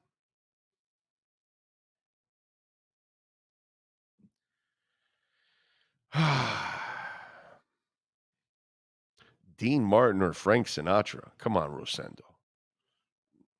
Nobody picks Dean Martin unless you're drunk. Let's see. What else do we have? Knight, thank you for the love in the super chat. I believe Tua considered retiring for his family before the doctors reassured him CT risk was low at this current point in time. Knight, no. There was no thought of it. It was more like, what do you say, honey? Oh, okay. I understand, sweetheart. Yeah, I'm still playing, but no, I understand. Don't worry about it. I'll take care of myself.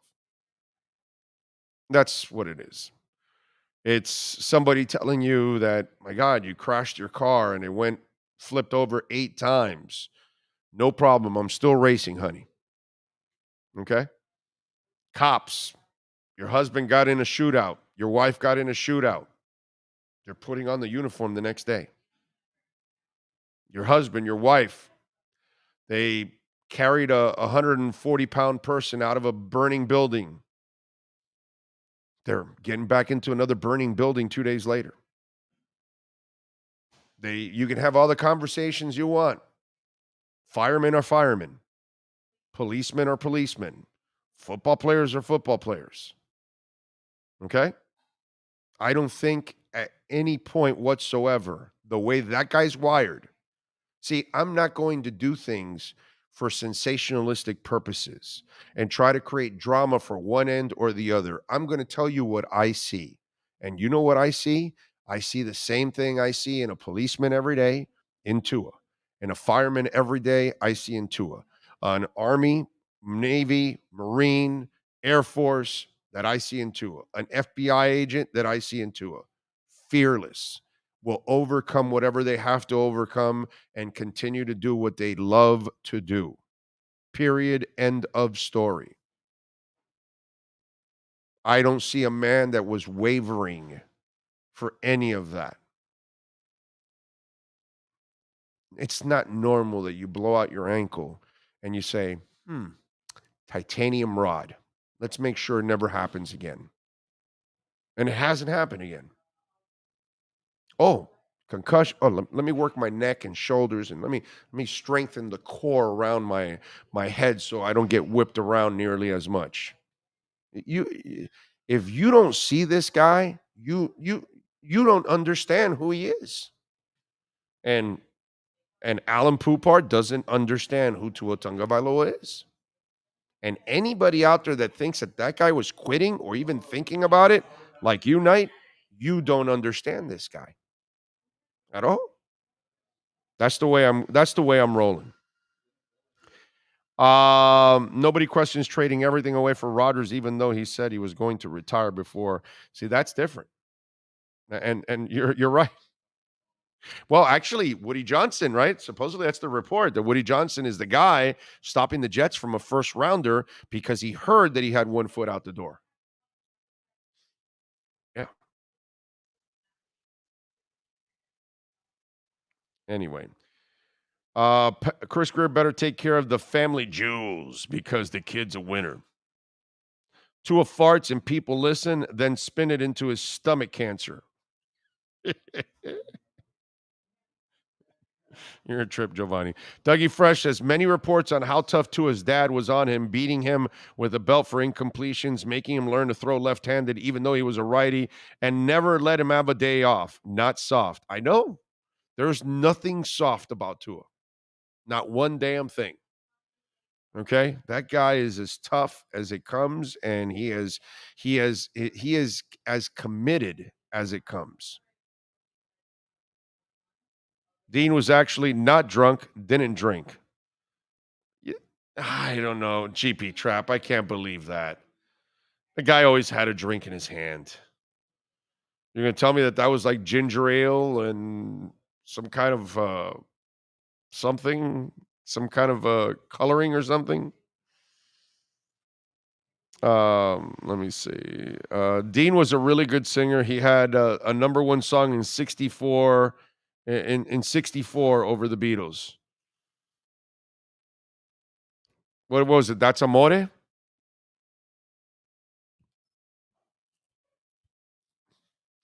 I see a dude like Derek Jeter and Tua. Tua is a great role model, and I don't say that on a regular basis about an athlete. But you're right. He is a perfect role model. That's what I was trying to explain to Omar, where he's calling Tua the weirdo. We're the weirdos. Tua's the normal one. That's how you're supposed to be. I can't do that. Tua's way better than I am as a human being. I'll never be half the human being that guy is. I'm way too I'm way too defected compared to that guy. You know what I'm saying? That's the part that Omar did not understand. Okay? Because see, the people that know how to carry themselves like that would never call you a weirdo in public like that, like Omar would. That's why Omar is the one that's defective, not Tua.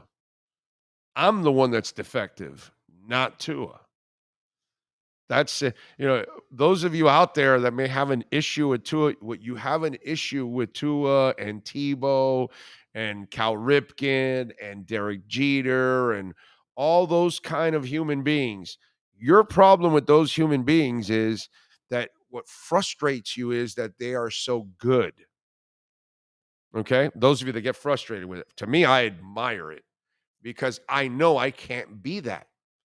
And I know what it takes to be that kind of person, and it takes incredible discipline and incredible drive to be that good of a human being in every moment of your life practically. And that is so difficult. And there's no way I could ever be like that. And that's why I had those issues when Omar said it last year, and then we brought it up again yesterday with all of that because I don't think that people look at it the right way.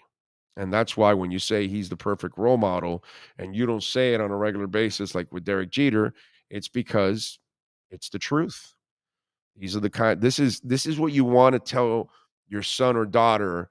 This is how you want to act all the time. Now, problem is most dads and moms won't be able to act like that. And most people won't be able to.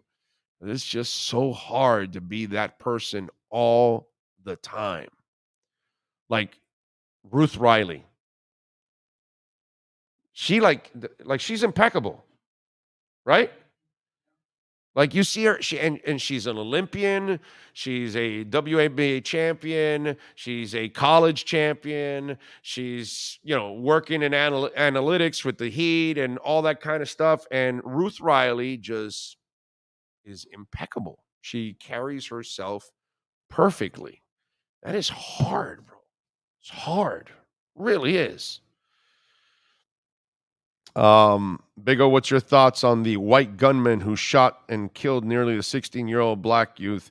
I don't know what's going on, dude. Well, clearly the old that old geezer is just a racist piece of shit, is what he is. That guy it was through a glass door. The kid never even was making he for those of you that don't know, 16-year-old kid, he's an honor student and everything, went to go pick up his siblings, and he stopped on the wrong street. Now, this has been, this whole week, you saw the cheerleader that got shot, right? She got into the wrong car, and she noticed, oh, my God, I got it. By the way, that's happened to all of us. Not that you get into the wrong car, but you grab the handle of a car that looks just like yours. Hasn't that ever happened to you? Because that's happened to me. And you're like, oh, shit, this is not my car. Let me get the other car. So this girl gets into this car because it looks just like the car. And she noticed, oh, my God. She gets out and she goes over to her car. The guy gets out of his car to run them down and shoots him. And then in another incident, another girl who died, she pulled up to a house in a driveway. She pulled up in the wrong house. She was only in the driveway. And they were shooting at her and killed her. She's 18. Okay? And these were white. The other situation with the old geezer that's 85, his son came out and said, he's a racist old. You can tell he's racist. When we were in Vegas, I went in when you said, "Oh, I'm waiting for you to get everything packed up," and then you went out to the car. Right. and we had the rental car. Right. I went to another car and put the stuff in the back seat of the wrong car. Oh, wow. See? And then they were like, I looked up, I'm like, oh, that's not O. Sorry, guys. Grabbed it back out. I went on my way. But yeah, no, it happened. Because it happens, dude. That guy literally got out of the car to chase her. Just a girl. A little girl. Like, it's happened in four different incidents this week. One of them died. 4 kids shot because they went to the wrong place at the wrong moment. That's all. It's really just like, no, but let's just give everybody a gun because everybody's super responsible in this world. You know, it's a right. I have my guns and I want my guns and all that, but I don't think everybody should have a gun. I'm sorry, I don't believe in that. You know, we're too damn stupid, bro. Just it's the same thing. We're not a smart society that everybody should have a gun. That's just no, bro. No, that's just not the way. That's why we need abortions too, because not everybody should have kids. Way too many people are having the wrong kids, and kids are born into situations that they have no love, no support, no foundation, and what? And nobody's adopting them. And we got millions of kids out there, and all these conservatives that are pulling for all this, they're not adopting all these kids. They're all out there. And then we've got all these stupid people that think that they can be parents and they can't be parents. This is not a smart society.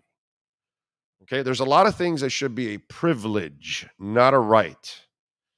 It's pretty simple, you know, and this past week just shows you the examples where I don't have them. I don't have, it should be the privilege to bear guns, not the right to bear arms. No.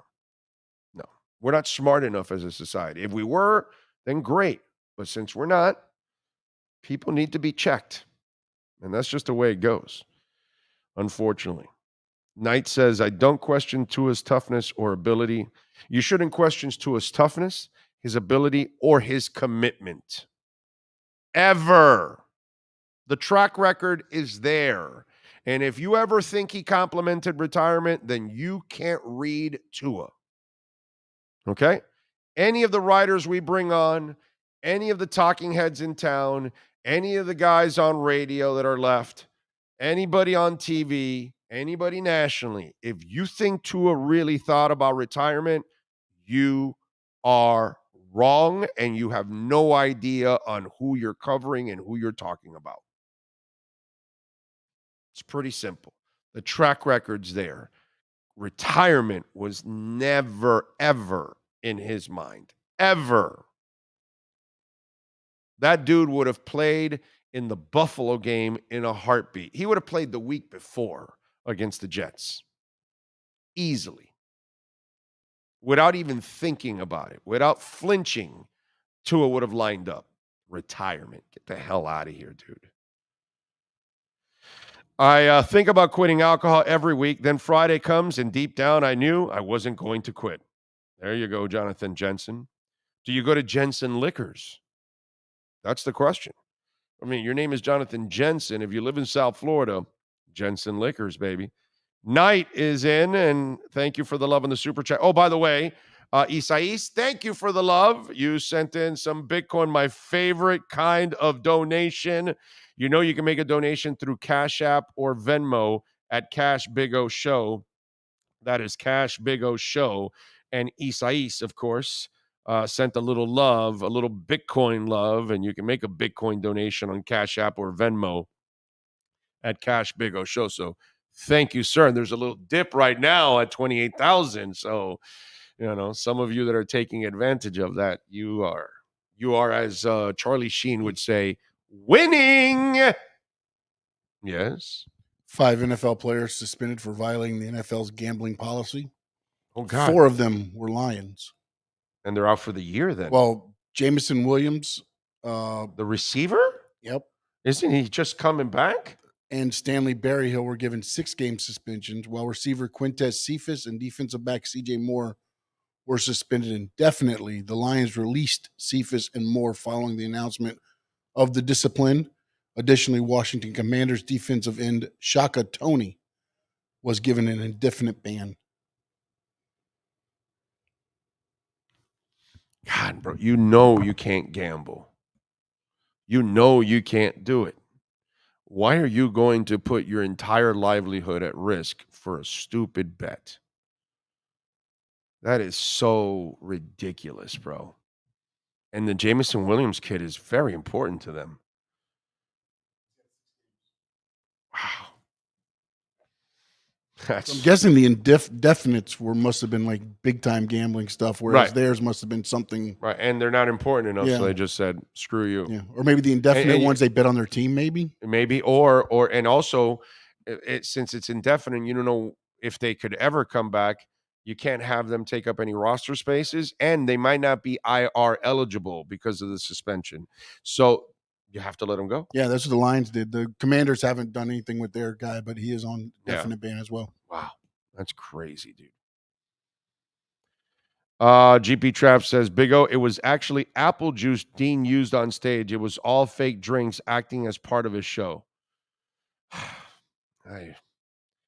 I've heard this. I've heard those stories. I just kind of have a hard time believing it, bro. I really do. He played a good drunk then all the time, because just kind of looked like he was a boozer, bro.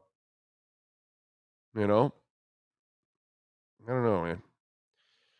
So every week I keep on saying I knew I was going to take a break from Chick-fil-A, but I knew I would never do that. I don't know if I've ever done that and say, I'm going to quit Chick-fil-A. I would have to be on a complete diet and change my lifestyle and say, okay, I'm not eating anything breaded or fried or whatever. And then maybe that Chick-fil-A will be part of it or something. But God, it's hard to stay away from Chick-fil-A. Tell that to Pete Rose. Oh, man. I love it. Tom Brady. Let me get into a little Tom Brady action, because the Tom Brady comments, to me, I find, and I know some of you asked me about him yesterday, and I want to go over the Tom Brady comments, because here's the problem that I have with everything that has been said about the Tom Brady stuff. Again, just like the last thing, there is no substance to any of this. And that, to me, is probably the strongest part about all of this. If you listen to his comments, okay, his comments weren't necessarily anything that would say that he's coming back at all. And by the way, didn't Tom Brady already have a video a couple of months ago sitting on a beach where he said he was retired and he's done and it's over? And then he told you that, he's hanging out with his daughter and that he adopted a cat and all that kind of stuff. And so he's already told you he's retired. So let me ask you something. How many times do you need to hear I'm retired? Is that why people are writing about his comment, when his comment really never said anything, actually? If you listen to the quote, okay? All right, here's the quote. I'm gonna read the quote for you guys, so you can go ahead and remember. He's already had his video with his sappy face that he retired, right? And then that report came out that that maybe up, and I don't have any time for that. I'm with my daughter. I just adopted a cat. Do you know how much time it takes to take care of a kitten, all that kind of stuff?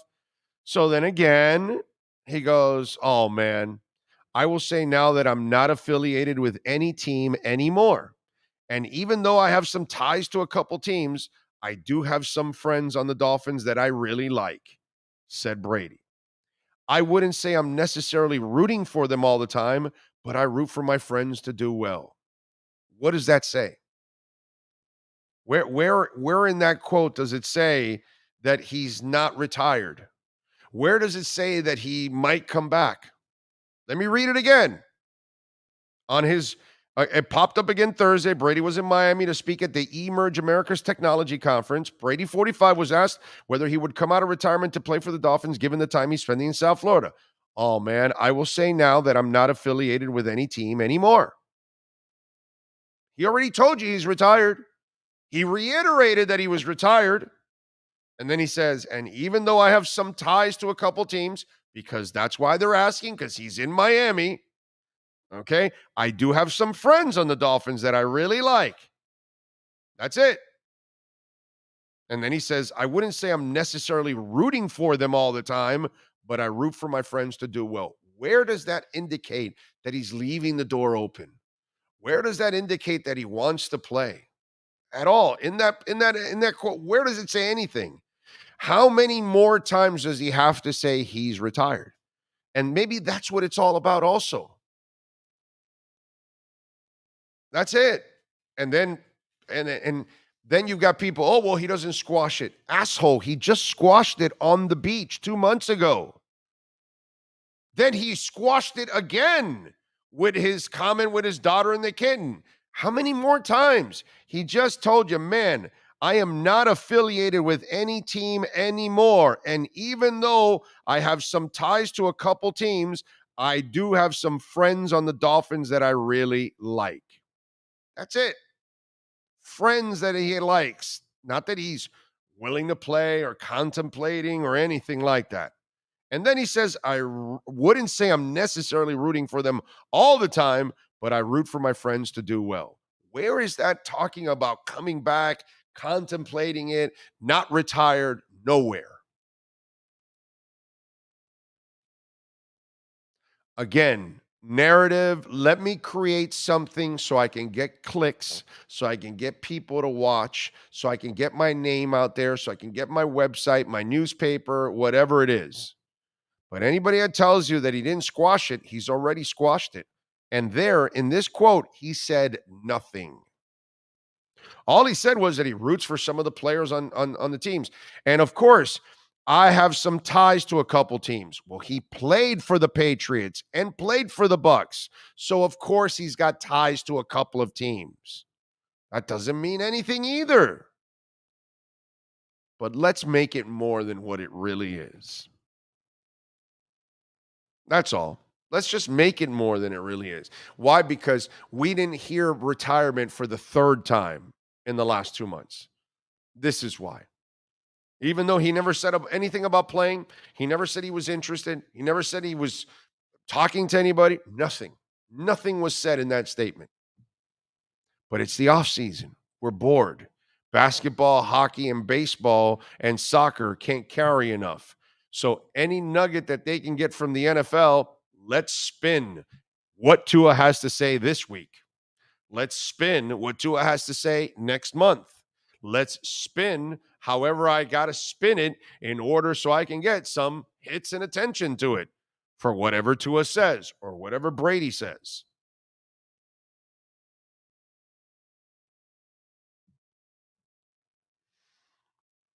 Silliest shit that goes on. Good thing is, I don't fall for most of this bullshit. But it's just ridiculous. Guy said nothing whatsoever. Marlins 7-10 first pitch tonight. Braxton Garrett on the mound with a 3.38 ERA. For the Guardians, Zach Plesac 1-0 and a 6.92 ERA. It's Dan Plesac or Zach? No. Dan Plesac was a Milwaukee's Brewers pitcher. Right, yes. Back in the day. I just remember him because I used to buy 84 Topps cards, and like every pack had a Dan Plesac card. So Zach must be his son? I'm guessing, yeah. Right? Something like that. What, imagine? Huh? I'm just going to report it now. Yes. Okay. All right. That's his son. Okay. Sixers took a 3-0 lead, defeating the Nets. Warriors are now trailing 2-1 after defeating the Kings, 114-97. Suns over the Clippers, 129-124. So the Suns are up 2-1. Lisa's happy somewhere out there. Durant with 28 and Booker had 45. Did you see the end of the Nets game? What are you talking about? What are you talking about? The nuts and all that stuff? No, with the way they lost it. They were up by like 5 with like 2 minutes ago, and then they do an inbounds pass. The guy does a fake cut out and then goes in, and then the guy throws it to the backcourt. They slam it home to win against Yeah. Heat, by the way, tonight, Bucks are favored by, it's Saturday night. Bucks are favored by 5.5. The Bruins, they are favored on the money line minus 155. The Panthers are plus 135. The Bruins are favored by 1.5 goals. I would take the Panthers in this one, actually. And the money line plus 135. I would take that too. I like the Panthers here to at least split here at home. They've played Boston well in the first 2 games, man. This is one that I told you this a couple of weeks ago. I'm buying more of I'm not buying the Heat at all, but I am buying the Panthers. Even though both of these teams came in at the bottom end of the playoffs, I'm buying them. No doubt about it.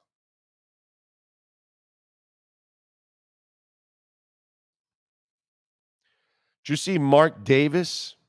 I found this story to be absolutely hilarious in every way, shape, and form. Mark Davis is not happy that the A's are moving to Vegas. Did you hear about this? This is crazy. I saw this and I laughed my ass off. So Mark Davis doesn't want the A's to be in Vegas. And why?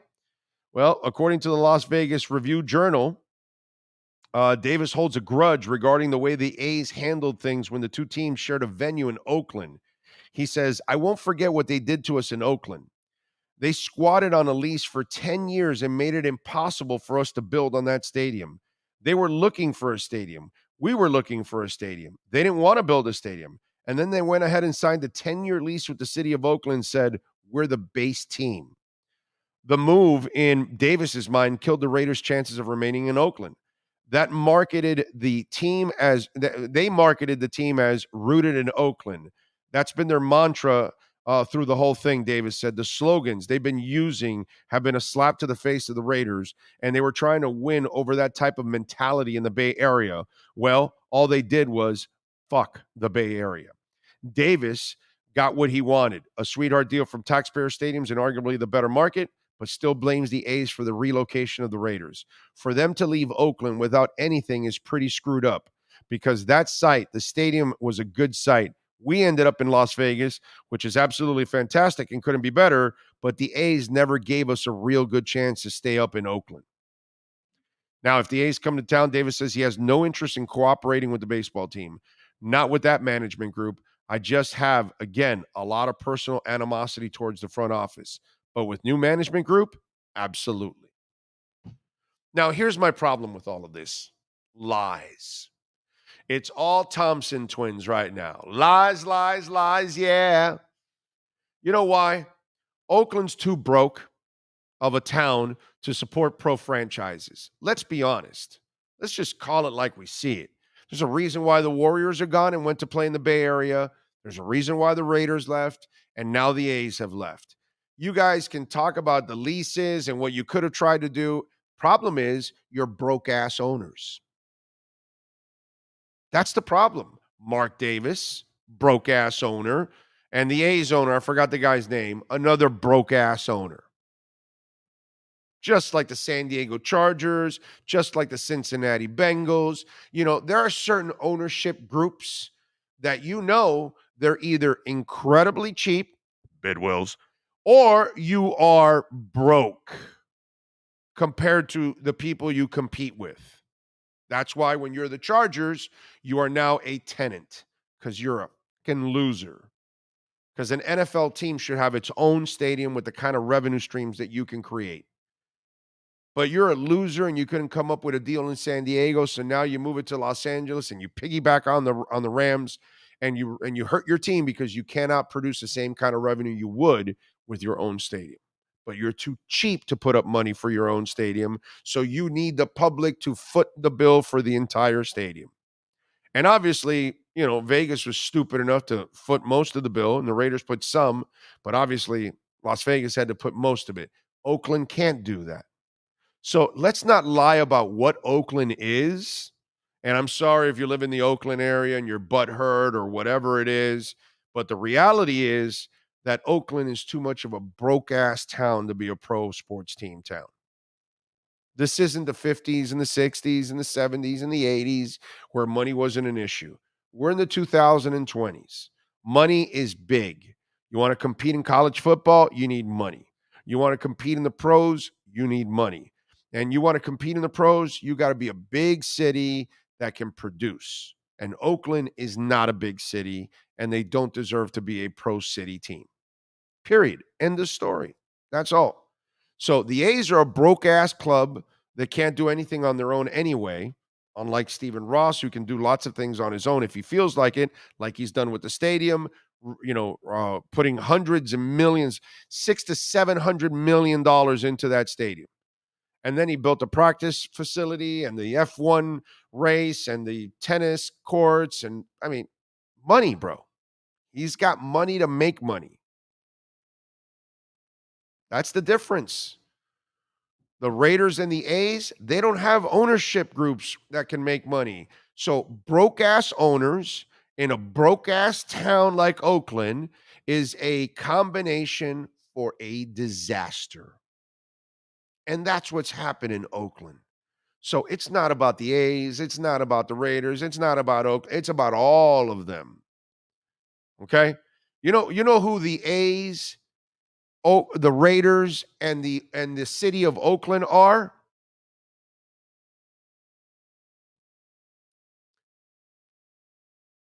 Fast Times at Richmond High. We go back to the scene at All American Burger. Spicoli walks in with his two buddies, which his two buddies were also star actors. The redheaded guy that was in 30-something, really young. I forgot his name. And then the other guy was from Top Gun, was Goose, right? So all three of them were famous actors, right? But remember, they all those of you that watched that movie Fast Times at Richmond High, if you're too young, I'm sorry. But the three stoners walk into All American Burger, okay? And then they sit in the table, and then they want to make a little like a pile there on who's got money. And one guy's got $1, another guy's got a cigarette, another guy's got like a quarter. Like they have no money, and they're sitting there. That's the Oakland A's, the Raiders, and the city of Oakland. They are the three stoners at All American Burger, sitting there with no money and trying to get a burger. That's who they were. And that's the failures of what's happened with the Raiders, the A's, and the city of Oakland. They did not have the money. The owners didn't have the money. The city doesn't have the money. And when you've got all these poor entities together, you cannot make it happen. Vegas, they got the money. They got the corporate entities. Oakland doesn't. Vegas has got all those hotels, man. All those companies are going to be buying up all those suites for hockey, for football, for baseball, eventually basketball. I was so wrong about Vegas. Yeah. I mean, I couldn't have been more wrong about Vegas. I was convinced the NBA would be first. Yeah, no, I was going to go off GP Trap's comment here. He's like, Vegas got hockey, NFL football, now baseball. Next is basketball. And I remember when we discussed, we talked about it before. I would have bet my life. Because they were doing Expedition over there and everything else. Summer League is huge. And everything else, yeah. You know what I mean? And they're going to be the last ones to go in there. Yeah. Besides MLS. I mean, no. The MLS is going to get in there before they will. Maybe. Seriously, the MLS will get into Vegas before. Might be Messi's team. You know? So I'm just saying, it's just, let's be honest.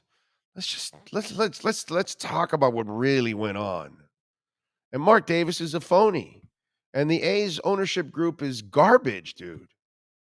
Garbage, straight ass garbage. Vegas is dumb to give that ownership group a stadium. They're too incompetent to give a stadium to.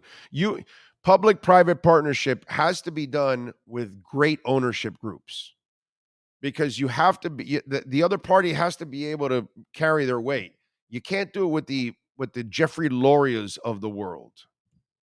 You just can't do that, and that's basically what you do when you do it with the Mike Browns and the Mark Davises of the world and the A's of the world.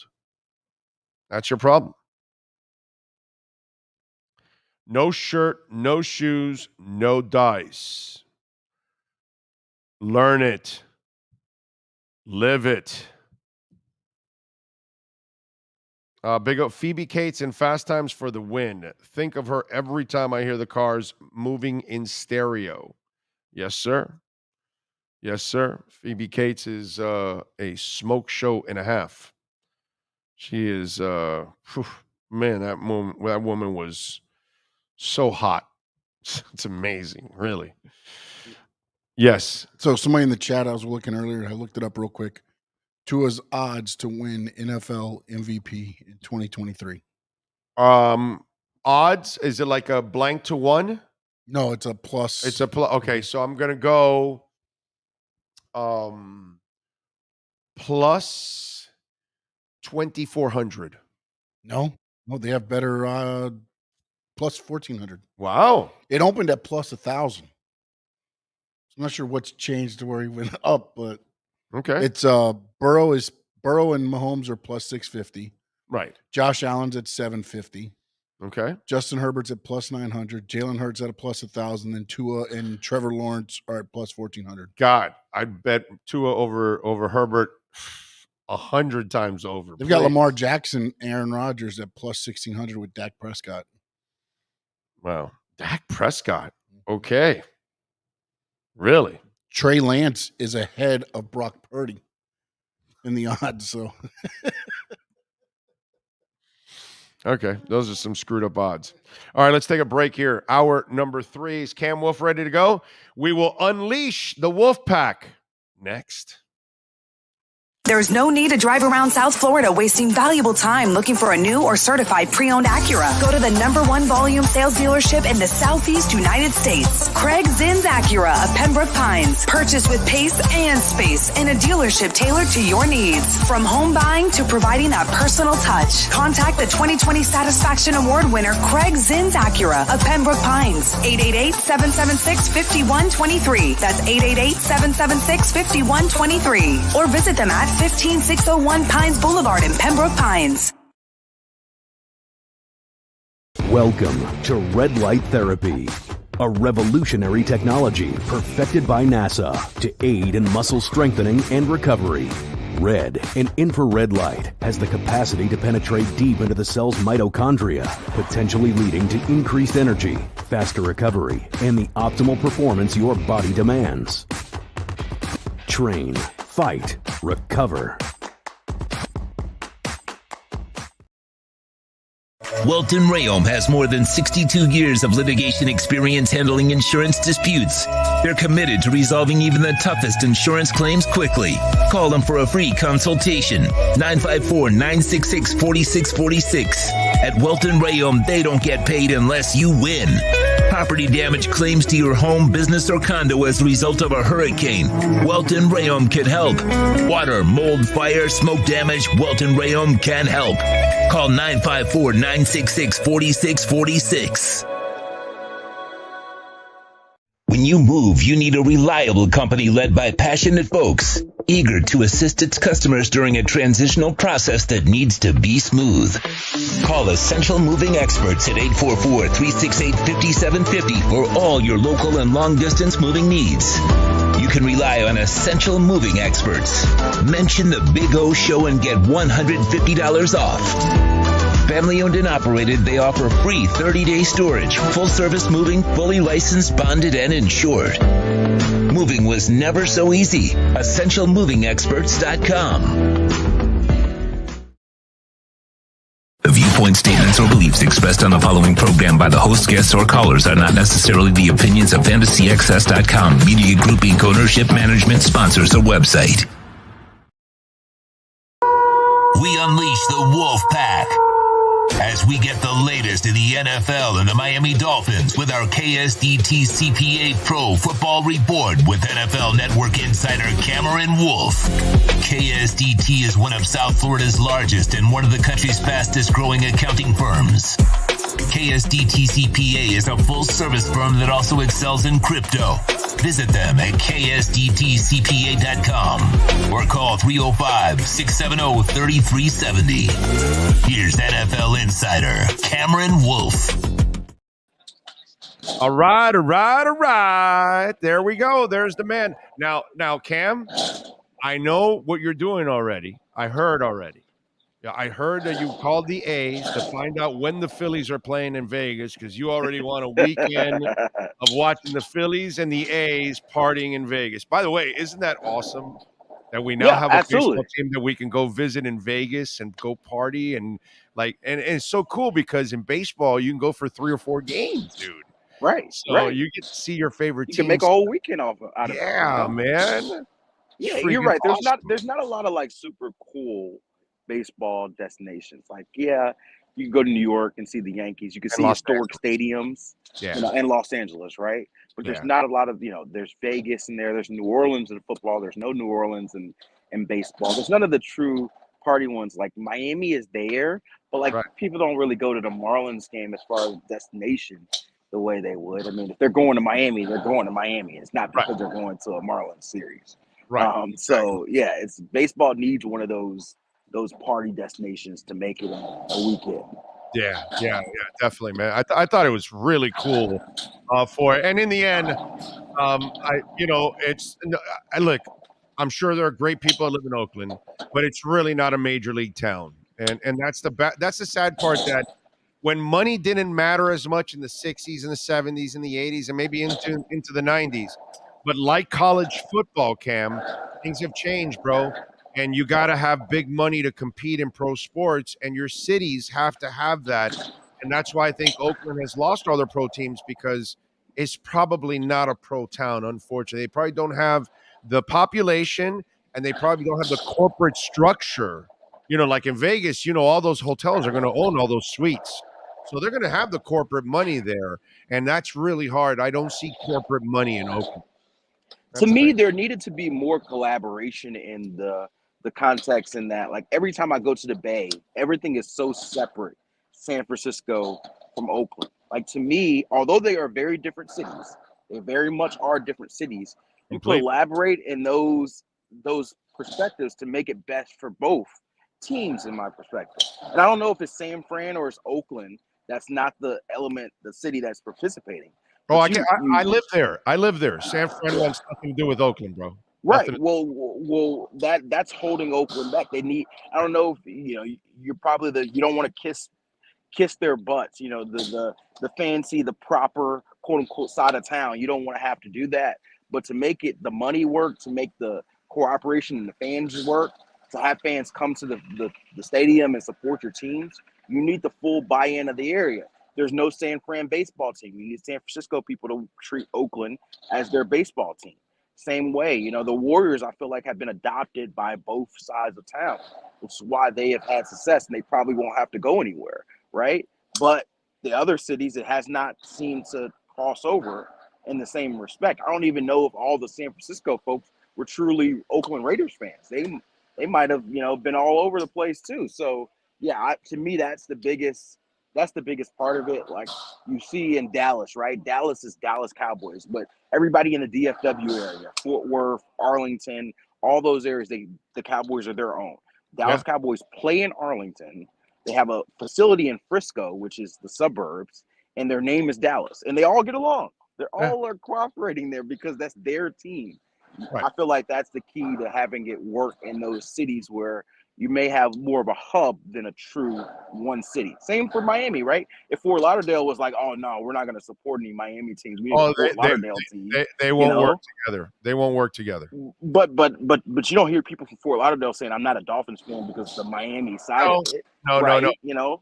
No, but we had two owners that did not work together, and because that was the talk, that Huizenga and Arison build one arena for the Heat and the Panthers, because we're not like the kind of town. Huizenga was a Broward guy. Harrison was a Dade guy because his boats were there. Those two would fight about it, and they said, screw that and their egos, and they both built their own arenas. And Huizenga did what nobody could ever do. He got public money out of Broward for an arena. That was enormous. But the bottom line was, this town doesn't need 2 arenas, but this is what ends up happening. We ended up getting the 2 arenas. So it's being less selfish, it's being more brotherly and sisterly of your community. It always felt like San Fran felt they were, at least for me from the outside, too good for Oakland, and they didn't want to collaborate in that respect. And I don't think that's right. And I think both areas are struggling to keep their pro teams because of that. It's crazy, but San Fran's San Fran's not struggling. They have their teams. They don't care. They stole their basketball team.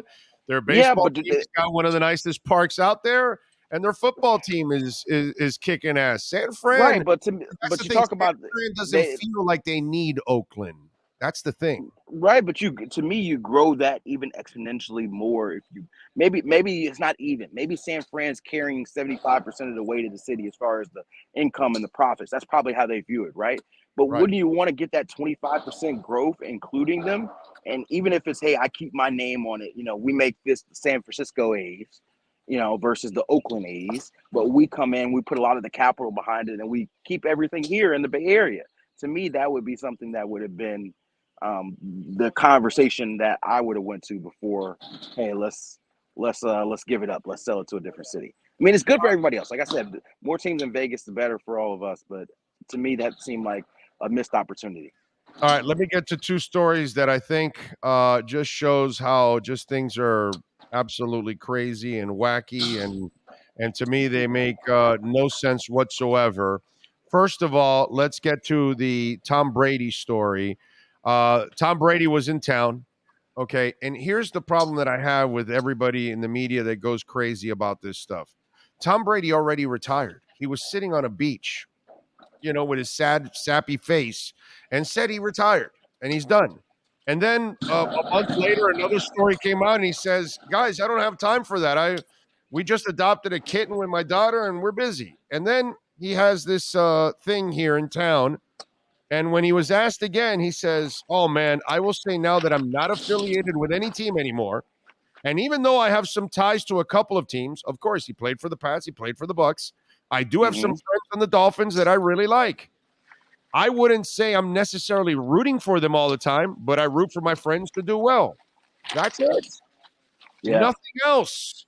Of course, he's got friends all over the league. Of course, he's got ties to teams. But nowhere there did he say he was interested. Nowhere there said that he was playing. And he doesn't have to say that he's retired because he's already said it twice. So how many times do we need to keep hearing it? I don't understand that part. So I think Tom Brady knows what he's doing here. The part of it, I think, you like the allure of hearing your name. You like the allure of the drama, the elements to talk about. Like, I can't pretend to be into his head. You could say, yeah, he's retired, he's done all of it, but he's retired the first time. And so would it shock me again if June and July came around and he wanted to do it again? No, because nothing involving this guy would surprise me. But I think there's an element of you say things, he knows that he's in Miami. He knows you say those sort of things. It's going to be on talk shows for the next week. And so I don't know if it's as much the media playing into it as much as, Tom Brady knows because of who he is, because of how much his name carries, and because the connections to him in Miami have been multiple years coming. And if he says anything other than no, that it's going to be a conversation. And conversation, what do they say? There's no such thing as bad publicity. Anytime my name's on TV, Tom's thinking, it's a good thing for me and Tom Brady brand. And so that to me, that's my biggest takeaway of it all. Okay. But again, he's already said he's retired several times. So it's not like how many. Yes, but he said that he retired before and he came back, didn't he? Yeah, yeah. So it's almost like the cry wolf, right? And so I don't think people will truly. I think it'll probably take multiple years. Same thing with Gronk, right? Gronk hasn't played in 2 or 3 years, but people still bring it up every year. Is Gronk going to come back? Because he plays the game. He's, I don't know, I think I'm retired, but I would come back for this guy and that guy. And Gronk hadn't played, 2020 was the last time he played? So to me, it's the same thing If you play the game, people are going to tend not to believe you, and you keep your name in the conversation, which I think is probably something that he and his team want. That's at least my perspective from the outside. All right, we already talked about the Tua press conference, right? I think earlier in the week, right? Yes. Talked a little bit about it. Okay, so I'm reading Poop Art's article, and he's, saying, should Tua have, talked about that he discussed retirement? Because I don't believe he was ever retiring, okay? I think it's the silliest thing in the world if anybody thinks that he contemplated it at any moment. I think he just entertained the conversation with his family. With his family, but a guy that comes back from a hip, that's good. Good job, babe. A guy that plays right after he gets knocked out in Buffalo and continues to play and plays 4 days later, or the guy that gets titanium wrapped around his ankles after he gets it injured. There's nothing about that guy that ever says quit. That guy never thought about retirement. So here's my problem with all of this. This kid gets slammed. Okay, during the season, he gets the concussion. That's remember what I told you about that? Everybody wants him to retire. Okay, so he gets concussed. So he should retire. He should retire. He should retire. Now he tells you, yeah, no, I had these conversations with my family, and then I see the Poop Art article saying, oh, is this a negative that he actually talked about it in public? And then here's Randy Mueller saying, how can you commit to a guy that talks about it? So Tua is screwed if he says, no, I never talked about retirement. I don't care about that. I'm not thinking about that. I'm playing the game. So he gets screwed if he wants to play, or he gets screwed if he actually mentions that he had a conversation with his family about retirement. No, there's no way it gets spun for him where he, gets away, scot-free. It's always, he's got to take always shots every single time. Right.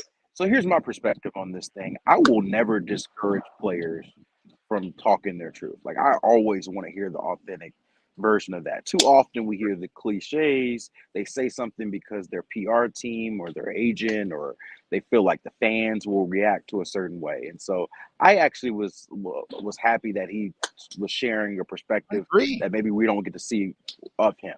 I think he's done that throughout his career. I remember him getting criticism, I think maybe a year or two ago, when he said he didn't have a full understanding of the playbook. What was it, a couple years ago? And everybody went crazy about, like, why doesn't he understand it? But like, when he is truly comfortable, he is vulnerable and he's open. And so I don't know how much of this was his parents saying, hey, we want to do this, and him obliging the conversation, same with his wife. And talking that out and deciding, hey, no, that's not best for me, versus how much he's bringing it up. Like, I don't know the mechanics of it. He did say that obviously he had contemplated at some point, but I do think that you're right. From what I had understood, it was always going to be leaning towards, if he got medically cleared, which he did, that he was going to be coming back as a player. And so I think the narrative on Tua has always been that, can he stay healthy? And because of the concussions, it's become so much more of a polarizing topic. Like, going on social media, that was really good. Going on social media the other day after he said that, it was incredible just to see the drastic difference of comments. You see one person saying, he should retire because his brain is mush, and the other person saying, leave Tua alone because this is his own right, And so you see that everybody's got an opinion. And to me, the most important thing that he said about this thing is he felt like, based on the information he got from a variety of different people, he made the best decision for himself and his family. To me, that's all that matters. Like, we all are, I'm grown. I'm making a decision for me and my family. I'm not going to expect any other grown person to tell me I'm wrong about it. Now, there's certainly going to be a conversation. It's natural, right? If, God forbid, he gets another concussion next year, that's going to be the number one topic on every sports show. Going back to this conversation, was it right? Was it wasn't? It's natural. If 10 years, 15, 20, 30 years from now, he says that he's having some sort of symptoms or playing career after, this is going to be brought back up, and it's going to be part of his story, right? But to me, if he understands that, he knows that, I'm fine with him living his life and making his own choice. And so I don't get worked up about it. I don't have a strong take of whether he should or should not play. But I go about it maybe a different way than everybody else on different talk shows. So My big thing is if they feel great about the people they're talking to, the doctors and specialists, which they say they do. I'm not a doctor or specialist, so I can't tell you one way or the other. But they feel great about it, and they feel great about him and his long-term and short-term health, then go for it. They're a much better team when Tua was on the field. He was the highest-rated quarterback in football last year. And really the only question I have on him, really anyone should have on him, is can he stay healthy for a full year for a team That's it. should be one of the best teams in the league. Yep. That's it. And to think that he would quit is ridiculous.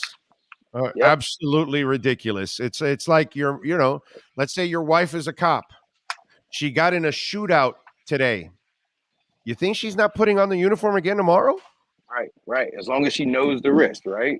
As long as she knows the risk. That's what to she me does, the thing. If you get a full understanding, if you get a full education, and that you get the time away. Like I did think that it was good for them to take the time away from last year after the second concussion and take it out of his hands. Because naturally, as a football player, you're always going to want to play and do what's best for your team, do what's best for others, and sometimes that comes above your own health. But now he's had time to deliberate, to think, be away from the game. I think you can make a more conscious and deliberate decision. We may not all agree with it. There are some people who may say, hey, this is not what's best for him. But I think the reality of it is all collision sports are going to be worse for your health long term than not playing a collision sport. And so there's always going to be some inherent risk. And if he's been medically cleared, which it sounds like he has been, then it's up to him to make his call. And it seems like he has. And so I kind of leave it at that. So what are you in the driving range, or are you actually golfing? Yes, I'm at the driving range. It's probably my first time out here in a couple of months. So out here in the driving range, got my wife with me. So I'm showing her a few tips, see if I still know how to hit the golf club.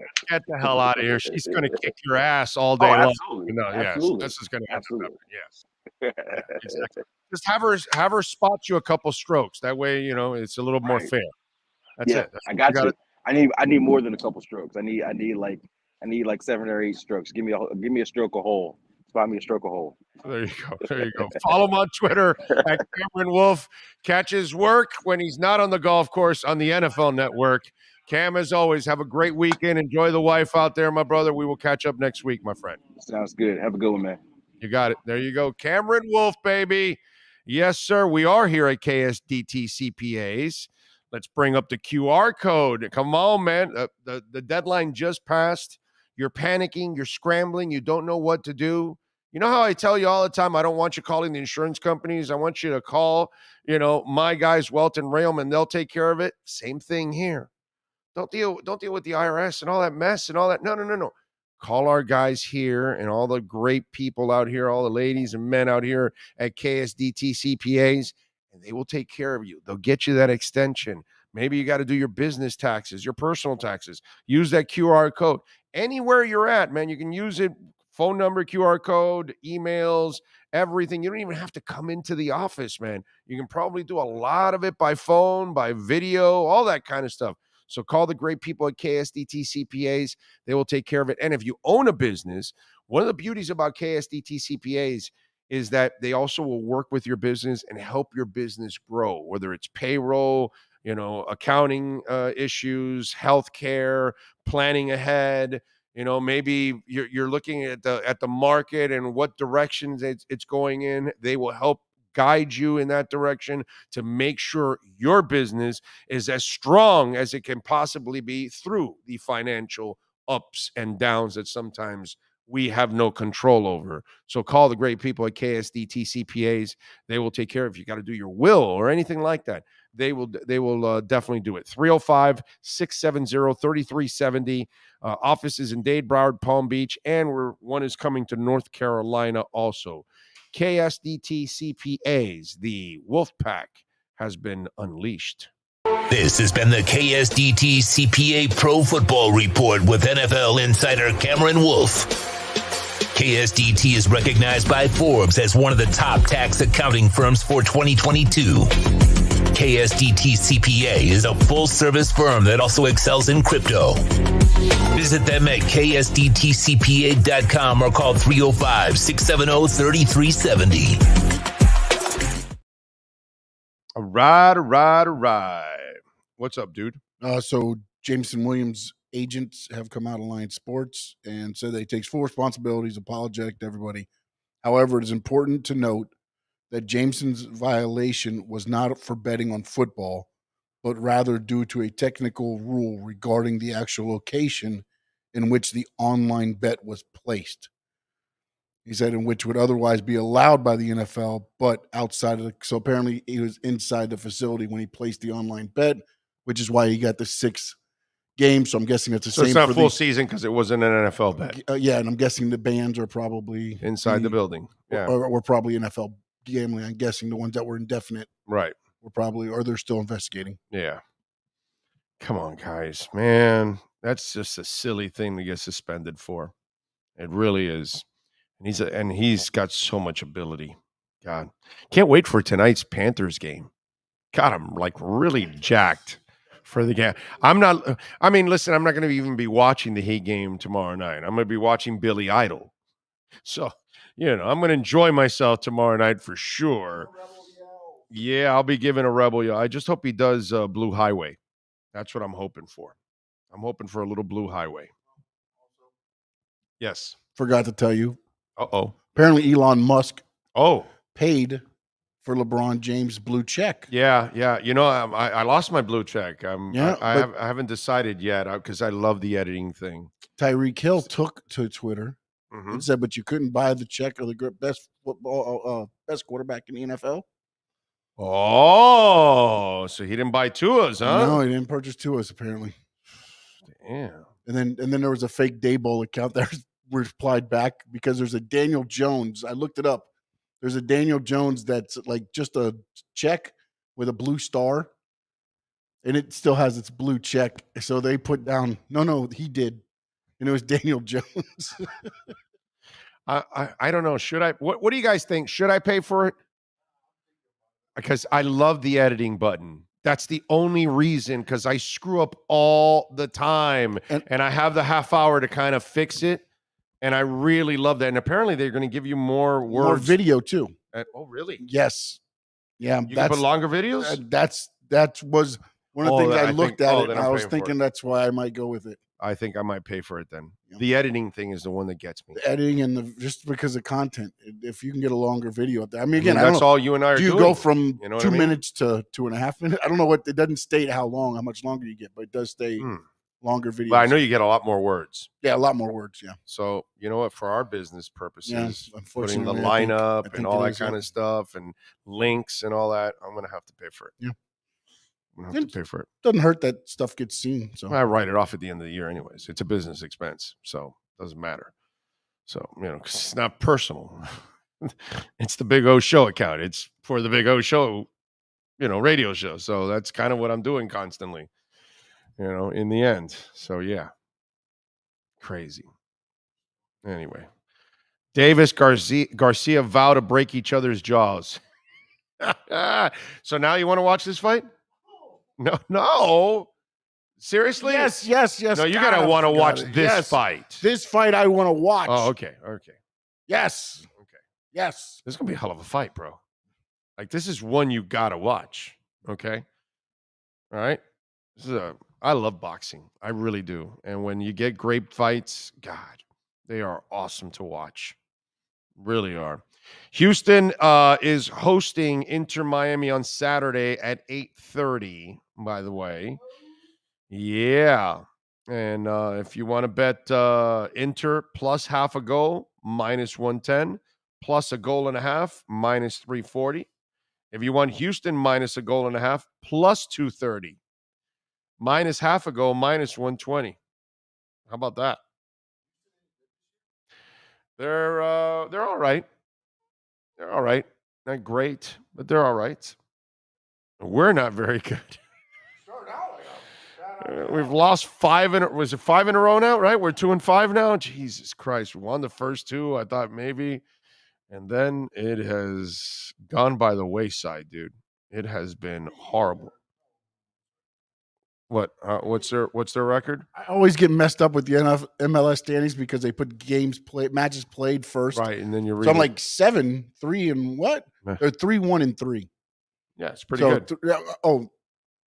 Well, 1 draw, 3 losses. I'm sorry, it's because it goes wins, draws, losses. Right. So 3-1-3. They have 10 points. Yeah, they're slightly better than we are, and they're home.